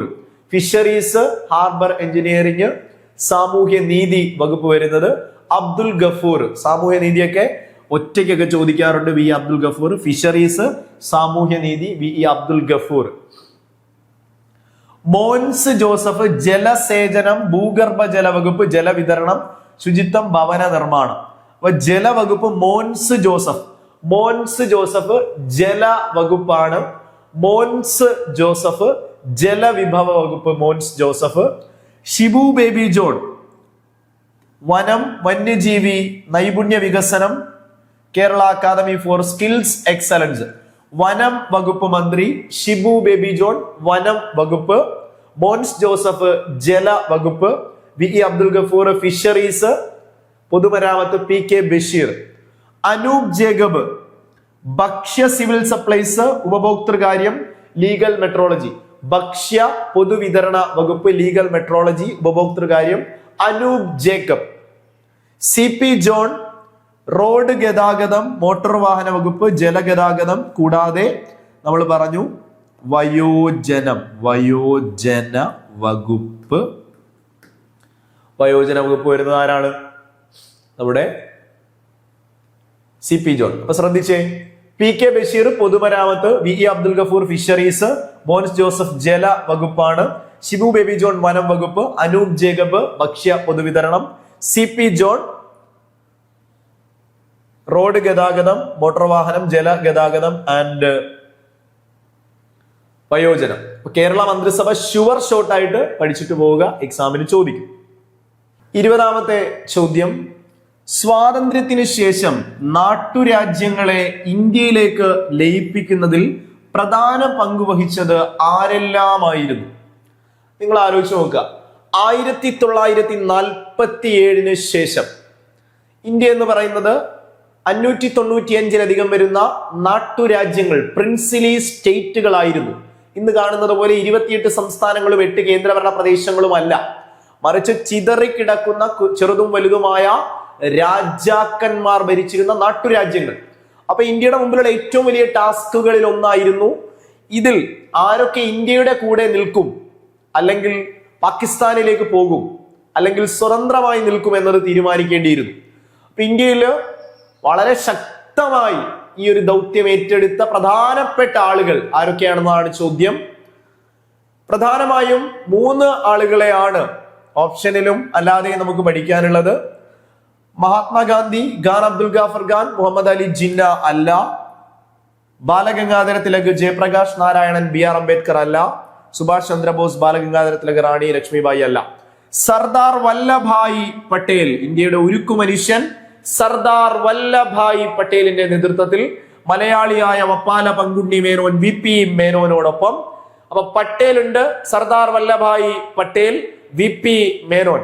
ആ സമയത്ത് മൗണ്ട് ബാറ്റൺ പ്ലാൻ അവതരിപ്പിച്ച മൗണ്ട് ബാറ്റൺ പ്രഭു. കൃത്യമായി പറഞ്ഞാൽ നെഹ്റുവിന്റെ പേര് കൂടിയാണ് ഇവിടെ ചേർത്ത് പറയേണ്ടത്. ഓപ്ഷനിൽ മൗണ്ട് ബാറ്റൺ കൂടിയുണ്ട്. സോ കൃത്യമായി പഠിക്കുക. ഇന്ത്യയില് നാട്ടുരാജ്യങ്ങളുടെ സംയോജനത്തിൽ നേതൃത്വം കൊടുത്തത് സർദാർ പട്ടേൽ, VP മേനോൻ എന്ന Malayali, Jawaharlal Nehru, Mountbatten. Patel, VP Menon, Nehru, Mountbatten. Option B ആണ് ശരിയായ ഉത്തരം. 21ാമത്തെ ചോദ്യം, ഇന്ത്യയിലെ 52ലെ 1ാം പൊതു തിരഞ്ഞെടുപ്പുമായി ബന്ധപ്പെട്ട തെറ്റായ പ്രസ്താവന. ഇന്ത്യയിൽ ആദ്യത്തെ പൊതു തിരഞ്ഞെടുപ്പ് 51-52 നടക്കുന്നത്. ആദ്യത്തെ സ്വതന്ത്ര ഇന്ത്യയിലെ ആദ്യത്തെ പൊതു തിരഞ്ഞെടുപ്പ് 51-52 നടക്കുന്നു. ഇന്ത്യയുടെ ആദ്യത്തെ ഇലക്ഷൻ കമ്മീഷന്റെ ആദ്യത്തെ മുഖ്യ തിരഞ്ഞെടുപ്പ് കമ്മീഷണർ സുകുമാർ സെൻ ആയിരുന്നു. ഇന്ത്യയുടെ കേന്ദ്ര തിരഞ്ഞെടുപ്പ് കമ്മീഷന്റെ ആദ്യത്തെ മുഖ്യ തിരഞ്ഞെടുപ്പ് കമ്മീഷണർ സുകുമാർ സെൻ ആയിരുന്നു. എനിവേ, ചോദ്യത്തിലേക്ക് വന്നാൽ 52ലെ 1ാം പൊതു തിരഞ്ഞെടുപ്പുമായി ബന്ധപ്പെട്ട തെറ്റായ പ്രസ്താവനയാണ് നമുക്ക് വേണ്ടത്. കൂട്ടത്തിൽ ചേരാത്തത് തെറ്റായതാണ് വേണ്ടത്. സാർവത്രിക പ്രായപൂർത്തി വോട്ടവകാശത്തിന്റെ അടിസ്ഥാനത്തിലാണ് നടന്നത്. സംശയം വേണ്ട, പ്രസ്താവന ശരിയാണ്. കാരണം ഇന്ത്യയിൽ ആർട്ടിക്കിൾ 326 അഥവാ ഒരു നിശ്ചിത പ്രായ പരിധി കഴിഞ്ഞ എല്ലാവർക്കും ജാതി, മത, വർഗ, വർണ്ണ, ദേശഭാഷ വ്യത്യാസങ്ങളില്ലാതെ വോട്ട് ചെയ്യാനുള്ള അവകാശമാണ് സാർവത്രിക പ്രായപൂർത്തി വോട്ടവകാശം, യൂണിവേഴ്സൽ അഡൾട്ട് ഫ്രാഞ്ചൈസ്. നിങ്ങൾ ആലോചിച്ച് നോക്കുക, ഈ രാജ്യത്ത് ഭരണഘടന നിലവിൽ വന്നതു മുതൽ 50 ജാനുവരി 26 മുതൽ എന്ത് നിലവിലുണ്ട്? സാർവത്രിക പ്രായപൂർത്തി വോട്ടവകാശം ഉണ്ട്. ഒരു നിശ്ചിത പ്രായപരിധി കഴിഞ്ഞ എല്ലാവർക്കും വോട്ട് ചെയ്യാം. അന്ന് 50 സമയത്ത് ഈ വയസ്സ് 21 വയസ്സായിരുന്നു. എനിവേ 51-52 ഇലക്ഷന്റെ സമയത്ത് സാർവത്രിക പ്രായപൂർത്തി വോട്ടവകാശത്തിന്റെ അടിസ്ഥാനത്തിലാണ് ഇലക്ഷൻ നടന്നത്. ശരി. തെരഞ്ഞെടുപ്പിൽ CPIക്ക് 16 സീറ്റുകൾ കിട്ടി. ആദ്യത്തെ ഇലക്ഷനിൽ CPIക്ക് 16 സീറ്റുകൾ ലഭിച്ചു. ശരി. ആദ്യത്തെ മുഖ്യ തിരഞ്ഞെടുപ്പ് കമ്മീഷണർ സുകുമാർ സെൻ ആയിരുന്നു. ആദ്യത്തെ മുഖ്യ തിരഞ്ഞെടുപ്പ് കമ്മീഷണർ സുകുമാർ സെൻ ആയിരുന്നു. 18 വയസ്സ് പൂർത്തിയായ എല്ലാ പൗരന്മാർക്കും ഈ തിരഞ്ഞെടുപ്പിൽ വോട്ടവകാശം ലഭിച്ചിരുന്നു എന്ന് പറഞ്ഞാൽ പ്രസ്താവന തെറ്റാണ്. കാരണം അന്ന് 21 വയസ്സാണ് ഏറ്റവും കുറഞ്ഞ പ്രായപരിധി. 21 നിന്ന് 18 വയസ്സായി വോട്ടിംഗ് പ്രായം കുറയ്ക്കുന്നത് 989 കാലഘട്ടം 61ാം ഭേദഗതി സമയമാണ്. അതുവരെ ആയിട്ടില്ല. അതിനു മുമ്പ് 18 വയസ്സല്ല, 21 വയസ്സാണ്. സോ ഇവിടെ തെറ്റായ പ്രസ്താവന ഓപ്ഷൻ ഡി ആണ്. ഓക്കെ. 22ാമത്തെ ചോദ്യത്തിലേക്ക് പോയാൽ 1953 ഇന്ത്യ ഗവൺമെന്റ് നിയമിച്ച ഭാഷാ പുനഃസംഘടനാ കമ്മീഷനുമായി ബന്ധപ്പെട്ട തെറ്റായ പ്രസ്താവന ഓർ പ്രസ്താവനകളേവ. ആദ്യത്തെ ക്വസ്റ്റ്യൻ പേപ്പറിലും ഉണ്ടായിരുന്നു ഫസൽ അലി കമ്മീഷനെ സംബന്ധിച്ച ചോദ്യം. നമുക്ക് നോക്കാം. തെറ്റായ പ്രസ്താവനയാണ് നമുക്ക് ഇവിടുന്ന് വേണ്ടത്. ഇതിന്റെ മറ്റൊരു പേരാണ് ഫസൽ അലി കമ്മീഷൻ. പ്രസ്താവന ശരി. ഇന്ത്യയിൽ ഭാഷാ അടിസ്ഥാനത്തിൽ സംസ്ഥാനങ്ങളെ പുനഃസംഘടിപ്പിക്കുന്നതിനുള്ള കമ്മീഷന്റെ പേര് ഫസൽ അലി കമ്മീഷൻ എന്നായിരുന്നു. ശരി. ഡോക്ടർ എ കുൻസ്രു അംഗമായിരുന്നു. കൃത്യമായി പറഞ്ഞാൽ ഹൃദയനാഥ് കുൻസ്രു, HN കുൻസ്രു അംഗമായിരുന്നു. കൂടാതെ ആരുകൂടിയുണ്ട്? KM പണിക്കരെ കൂടി ഓർത്തു വെക്കുക. ഫസൽ അലി, KM പണിക്കർ, HN കുൻസ്രു ഉണ്ടായിരുന്നു. ശിപാർശ പ്രകാരം 18 സംസ്ഥാനങ്ങളും 4 കേന്ദ്രഭരണ പ്രദേശങ്ങളും രൂപീകരിച്ചു. ആ സ്റ്റേറ്റ്മെന്റ് ശരിയാണോ? 18 സംസ്ഥാനങ്ങളല്ല, 4 കേന്ദ്രഭരണ പ്രദേശമല്ല, 14 സംസ്ഥാനങ്ങളും 6 കേന്ദ്രഭരണ പ്രദേശങ്ങളുമാണ് ഇതിലൂടെ വരുന്നത്. ഇന്ത്യയിൽ 1953 ഫസൽ അലി കമ്മീഷൻ 56 റിപ്പോർട്ട് സമർപ്പിക്കുകയും 56 നവംബർ 1 14 സംസ്ഥാനങ്ങളും 6 കേന്ദ്ര ഭരണ പ്രദേശങ്ങളുമാണ് നിലവിൽ വന്നത്. ഇനി 56 നവംബർ 1 കേരളം ഭാഷാടിസ്ഥാനത്തിൽ നിലവിൽ വന്നു. സംശയം വേണ്ട, കേരള പിറവി നവംബർ 1, 56 നവംബർ 1 കേരളം ഭാഷാടിസ്ഥാനത്തിൽ നിലവിൽ വന്നു. ശരിയാണ്. സോ ഇവിടെ 1 ശരി, ഫസൽ അലി കമ്മീഷൻ. HN കുൻസ്രു അംഗമായിരുന്നു, KM പണിക്കർ അംഗമായിരുന്നു, 2 ശരി, 4 ശരി. ഇവിടെ 3 മാത്രമാണ് ഇവിടെ തെറ്റായിട്ട് പഠിക്കേണ്ടതുള്ളൂ, ബാക്കിയെല്ലാം ശരിയാണ്. അടുത്ത ചോദ്യത്തിലേക്ക് പോകാം. ജമ്മു കാശ്മീരിന് പ്രത്യേക പദവി നൽകിയിരുന്ന 370-ാം വകുപ്പ് റദ്ദാക്കിയത് എന്നാണ്. ഈ അടുത്ത കാലത്ത് ഇന്ത്യയിൽ ജമ്മു കാശ്മീരിന് അത്രയും നാളും ഒരു പ്രത്യേക പദവി ഉണ്ടായിരുന്നു, എക്സ്ട്രാ സ്റ്റാറ്റസ് ഉണ്ടായിരുന്നു. 370 എന്ന വകുപ്പ് പ്രകാരം ജമ്മു കാശ്മീരിന്റെ പ്രത്യേക പദവി എടുത്തു മാറ്റി കേന്ദ്ര സർക്കാർ. അതെപ്പോഴാണെന്ന് ചോദിച്ചാൽ 2019 ഓഗസ്റ്റ് മാസം 5-ാം തീയതിയാണ് കേട്ടോ.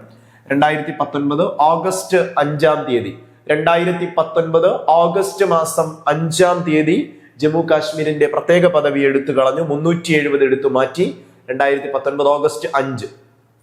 ഇന്ത്യയുടെ സുപ്രീം കോടതിയുടെ സമീപകാല വിധികളിലൂടെ ഭരണഘടനയുടെ ആർട്ടിക്കിൾ 21-ാം വകുപ്പിന്റെ വ്യാപ്തി വികസിപ്പിച്ചു. താഴെ പറയുന്നവയിൽ ഇതിൽ പെടാത്തത് ഏത്? മൗലിക അവകാശങ്ങളിൽ ആർട്ടിക്കിൾ 21 എന്താ പറയുന്നത്? അടിയന്തരാവസ്ഥ കാലത്ത് പോലും തടയാൻ പാടില്ലാത്ത അവകാശങ്ങളിൽ ഒരു ആർട്ടിക്കിൾ 21 ആണ്. 20-ഉം 21-ൽ 21. Right to life and personal liberty, ജീവിക്കാനും വ്യക്തി സ്വാതന്ത്ര്യത്തിനുമുള്ള അവകാശം. ഇപ്പൊ ഈ right to life and personal liberty, ജീവിക്കാനും വ്യക്തി സ്വാതന്ത്ര്യത്തിനുമുള്ള അവകാശം ആർട്ടിക്കിൾ 21 സംബന്ധിച്ച് ഒരുപാട് വ്യാഖ്യാനങ്ങൾക്ക് വിധേയമാകുന്ന ഒരു ആർട്ടിക്കിൾ ആണ്. ആ അവകാശം വലിയ രീതിയിൽ നമുക്ക് എന്ത് ചെയ്യാം, എക്സ്പ്ലെയിൻ ചെയ്യാം. സോ ഈ അടുത്ത കാലത്ത് ട്രോമ കെയറിനുള്ള അവകാശം, ആർത്തവം, ആരോഗ്യം, അന്തസ്സ്, വേഗത്തിലുള്ള വിചാരണയ്ക്കുള്ള അവകാശം, അഭയത്തിനുള്ള അവകാശം, ഇവയെല്ലാം ജീവിക്കാനും വ്യക്തി സ്വാതന്ത്ര്യത്തിനുള്ള അവകാശങ്ങളിലേക്ക് അഭയം ലഭിക്കാനുള്ള അവകാശം, വേഗത്തിൽ വിചാരണ ലഭിക്കാനുള്ള അവകാശം, ആർത്തവ, ആരോഗ്യം, അന്തസ്സ്, ട്രോമ കെയറിനുള്ള അവകാശം എല്ലാം ഇതിൽ പെടും. So all of the above എന്ന ആൻസർ ആണ് ഇവിടെ വരിക. 25-ാമത്തെ ചോദ്യം, പ്രായപൂർത്തി വോട്ടവകാശത്തിന്റെ അടിസ്ഥാനത്തിൽ ഇന്ത്യയിൽ ആദ്യം തിരഞ്ഞെടുപ്പ് നടന്ന സ്ഥലം ഏതാണ്? സ്ഥലം, ഇന്ത്യയിൽ പ്രായപൂർത്തി വോട്ടവകാശത്തിന്റെ അടിസ്ഥാനത്തിൽ ആദ്യമായി തിരഞ്ഞെടുപ്പ് നടന്നത് മണിപ്പൂരിലാണ്. ഇന്ത്യയുടെ രത്നം എന്ന് മണിപ്പൂരിനെ വിശേഷിപ്പിച്ചത് ജവഹർലാൽ നെഹ്റു ആണ്. അപ്പോ പ്രായപൂർത്തി വോട്ടവകാശത്തിന്റെ അടിസ്ഥാനത്തിൽ ഇന്ത്യയിൽ ആദ്യമായി തിരഞ്ഞെടുപ്പ് നടന്നത് മണിപ്പൂരിലാണ്. ഇന്ത്യയിൽ ആദ്യമായി EVM ഇലക്ട്രോണിക് വോട്ടിംഗ് മെഷീൻ ഉപയോഗിച്ചത് 1982 പറവൂർ, വടക്കൻ പറവൂരിലാണ്. ഇനി 543 സംസ്ഥാനങ്ങളിലും 543 നിയോജക മണ്ഡലങ്ങളിലും 2004 നടന്ന ലോക്സഭാ തെരഞ്ഞെടുപ്പിൽ EVM ഉപയോഗിച്ചു, ഇലക്ട്രോണിക് വോട്ടിംഗ് മെഷീൻ ഉപയോഗിച്ചു. അതായത് പ്രായപൂർത്തി വോട്ടവകാശത്തിന്റെ അടിസ്ഥാനത്തിൽ ആദ്യമായി തിരഞ്ഞെടുപ്പ് നടന്നത് മണിപ്പൂരിലാണ്. EVM ആദ്യമായി ഉപയോഗിച്ചത് കേരളത്തിൽ പറവൂർ മണ്ഡലം. ഇന്ത്യ മുഴുവൻ EVM ഉപയോഗിച്ച് തെരഞ്ഞെടുപ്പ് നടന്നത് 2004. താഴെ തന്നിട്ടുള്ളവയിൽ ശരിയായ ജോഡി കണ്ടെത്തുക. ബൽവന്ത് റായി മേത്ത കമ്മിറ്റി കേന്ദ്ര സംസ്ഥാന ബന്ധങ്ങളല്ല. ബൽവന്ത് റായി മേത്ത കമ്മിറ്റി പഞ്ചായത്തി രാജുമായി ബന്ധപ്പെട്ട കമ്മിറ്റിയാണ്. ബൽവന്ത് റായി മേത്ത കമ്മിറ്റി ഇന്ത്യയിലെ പഞ്ചായത്തി രാജിന്റെ പിതാവാണ്. ത്രിതല ഘടന മുന്നോട്ട് വെച്ച കമ്മിറ്റിയാണ് ബൽവന്ത് റായി മേത്ത കമ്മിറ്റി. സോ ബൽവന്ത് റായി മേത്ത കമ്മിറ്റി കേന്ദ്ര സംസ്ഥാന ബന്ധങ്ങളല്ല. ഇനി സ്വരൺ സിംഗ് കമ്മിറ്റി മൗലിക കടമകൾ ഇന്ത്യൻ ഭരണഘടനയിൽ കൂട്ടിച്ചേർക്കണമെന്ന് നിർദ്ദേശിച്ച കമ്മിറ്റി? സർദാർ സ്വരൺ സിംഗ് കമ്മിറ്റി മൗലിക കടമകൾ ഇന്ത്യൻ ഭരണഘടനയിൽ കൂട്ടിച്ചേർക്കണമെന്ന് പറഞ്ഞത് സർദാർ സ്വരൺ സിംഗ്. ശരി. സർക്കാരിയ കമ്മീഷൻ പഞ്ചായത്തി രാജ് അല്ല, തിരിഞ്ഞു പോയല്ലേ. സർക്കാരിയ കമ്മീഷനാണ് കേന്ദ്ര സംസ്ഥാന ബന്ധങ്ങൾ. അപ്പം തിരിച്ചു പഠിച്ചേ. ബൽവന്ത് റായ് മേത്ത കമ്മിറ്റി പഞ്ചായത്തി രാജ്, സർക്കാരിയ കമ്മീഷൻ കേന്ദ്ര സംസ്ഥാന ബന്ധങ്ങൾ. മൗലിക കടമകൾ സർദാർ സ്വരൺ സിംഗ്. മോത്തിലാൽ നെഹ്റു കമ്മിറ്റി മൗലിക അവകാശങ്ങളെ സംബന്ധിച്ച് 1928 ആദ്യമായി ഈ രാജ്യത്തെ ജനങ്ങളുടെ അവകാശങ്ങളെ സംബന്ധിച്ച് ഒരു റിപ്പോർട്ട് തയ്യാറാക്കിയ കമ്മിറ്റി ആയിരുന്നു 1928 മോത്തിലാൽ നെഹ്റു കമ്മിറ്റി. സോ ഇവിടെ 2, 4 എന്നീ സ്റ്റേറ്റ്മെന്റുകളാണ് ശരിയായ ജോഡികളായിട്ട് വരിക.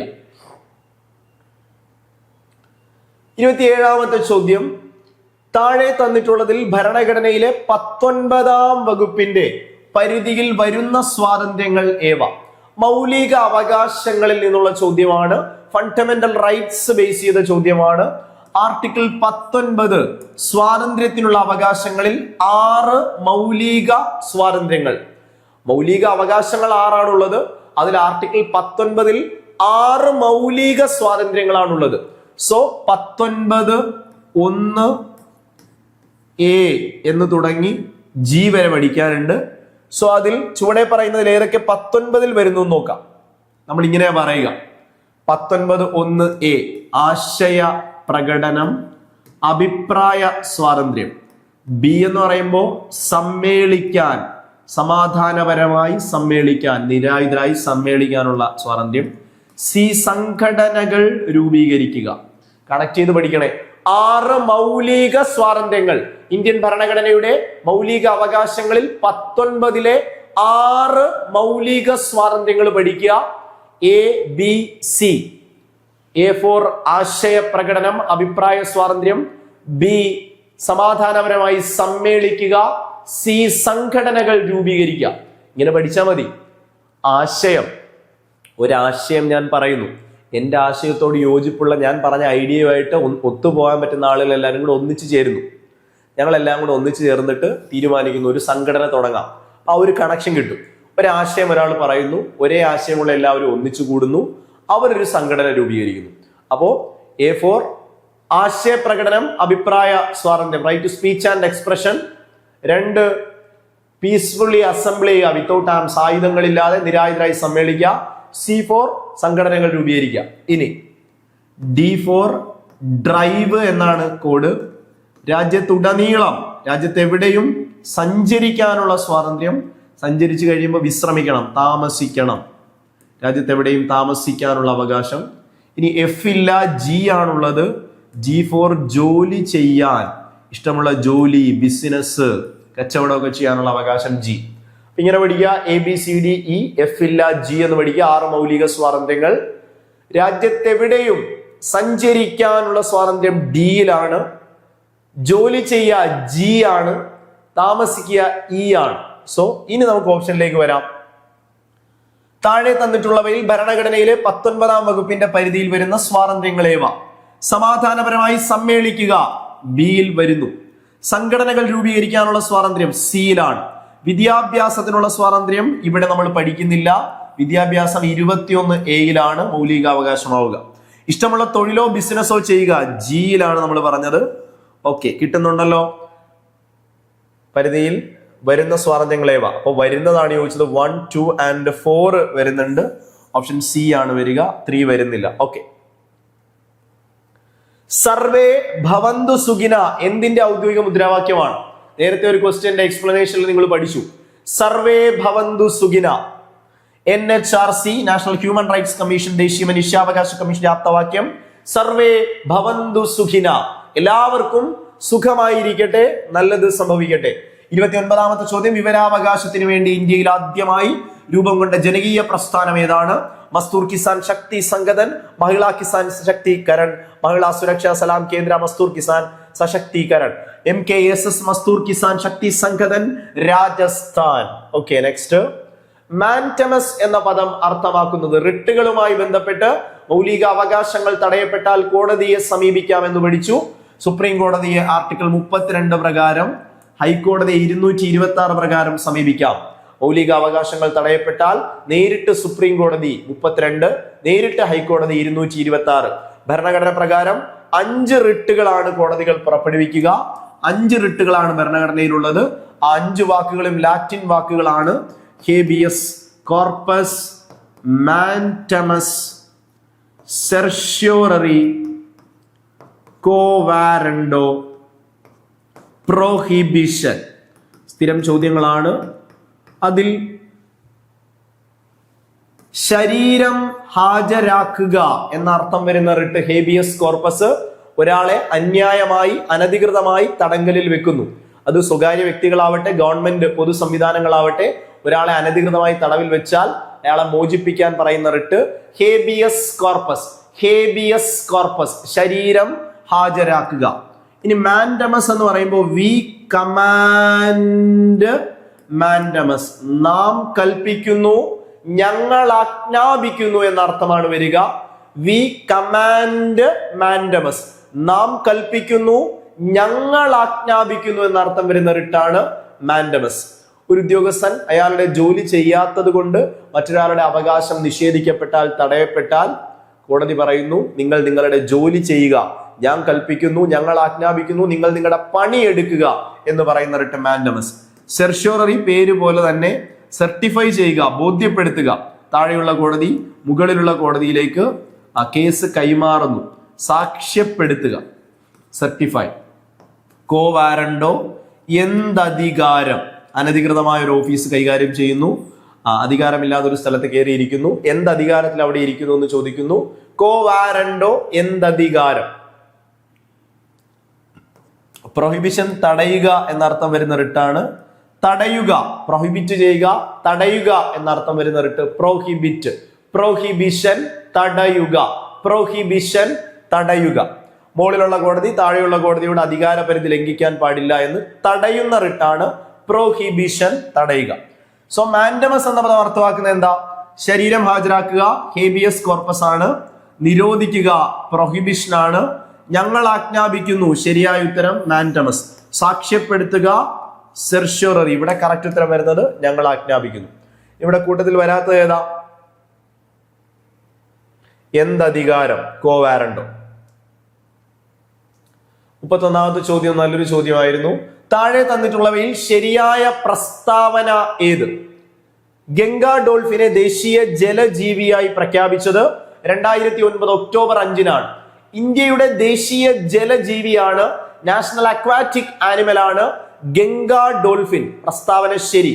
ഗംഗാ ഡോൾഫിനെ ദേശീയ ജലജീവിയായി പ്രഖ്യാപിച്ചത് 2009 ഒക്ടോബർ 5. പ്രസ്താവന ശരിയാണ്. 2 പോയിന്റുകൾ പഠിച്ചു. ഇന്ത്യയുടെ ദേശീയ ജലജീവി ഗംഗാ ഡോൾഫിൻ പ്രഖ്യാപിച്ചത് 2009 ഒക്ടോബർ മാസം 5-ാം തീയതി. 2009 ഒക്ടോബർ 5-ന് പ്രഖ്യാപിച്ചു. ശരിയാണ്. ഗംഗാ ഡോൾഫിൻ അരുണാചൽ പ്രദേശിന്റെ ഔദ്യോഗിക ജലജീവിയാണെന്ന് പറഞ്ഞാൽ തെറ്റാണ്. അത് അസം സംസ്ഥാനത്തിന്റെ ഔദ്യോഗിക ജലജീവിയാണ്. കൂടാതെ ഗുവാഹത്തി നഗരത്തിന്റെയും മൃഗമാണ്. അസം എന്ന സംസ്ഥാനത്തിന്റെ ജലജീവിയാണ്, ഗുവാഹത്തി നഗരത്തിന്റെ ജീവിയും കൂടിയാണ്. സോ ഗംഗാ ഡോൾഫിൻ സുസു, ഹിഹു എന്നീ പേരുകളിൽ അറിയപ്പെടുന്നു. ശരിയാണ്. ഗംഗാ ഡോൾഫിനുകളെ സുസു, ഹിഹു എന്നീ പേരുകളിലും അറിയപ്പെടുന്നു. 1, 3 പ്രസ്താവനകളാണ് ഇവിടെ ശരിയായിട്ട് വരിക. അപ്പോ ഗംഗാ ഡോൾഫിനുകൾ ഗംഗാ ബ്രഹ്മപുത്ര നദികളിലാണ് പൊതുവെ കാണപ്പെടുന്നത്. ശുദ്ധജലത്തിലാണ് ഇവയെ കാണപ്പെടുക. കണ്ണുണ്ടെങ്കിലും കാഴ്ചശക്തി ഇല്ല ഇവയ്ക്ക്. ഇനി ശാസ്ത്രീയ നാമം പ്ലാറ്റിനിസ്റ്റ ഗംഗാറ്റിക്ക എന്നതാണ്. പ്ലാറ്റിനിസ്റ്റ ഗംഗാറ്റിക്ക.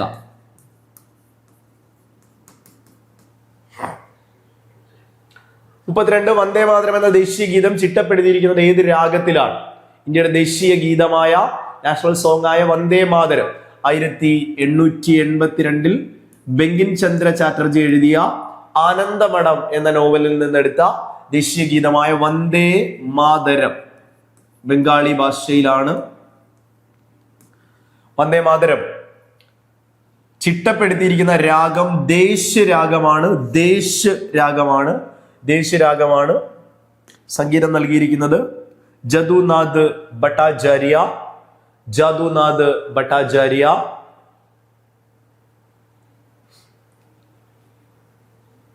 അറുപത്തഞ്ച് സെക്കൻഡ് ആണ് പാടാനുള്ള സമയം.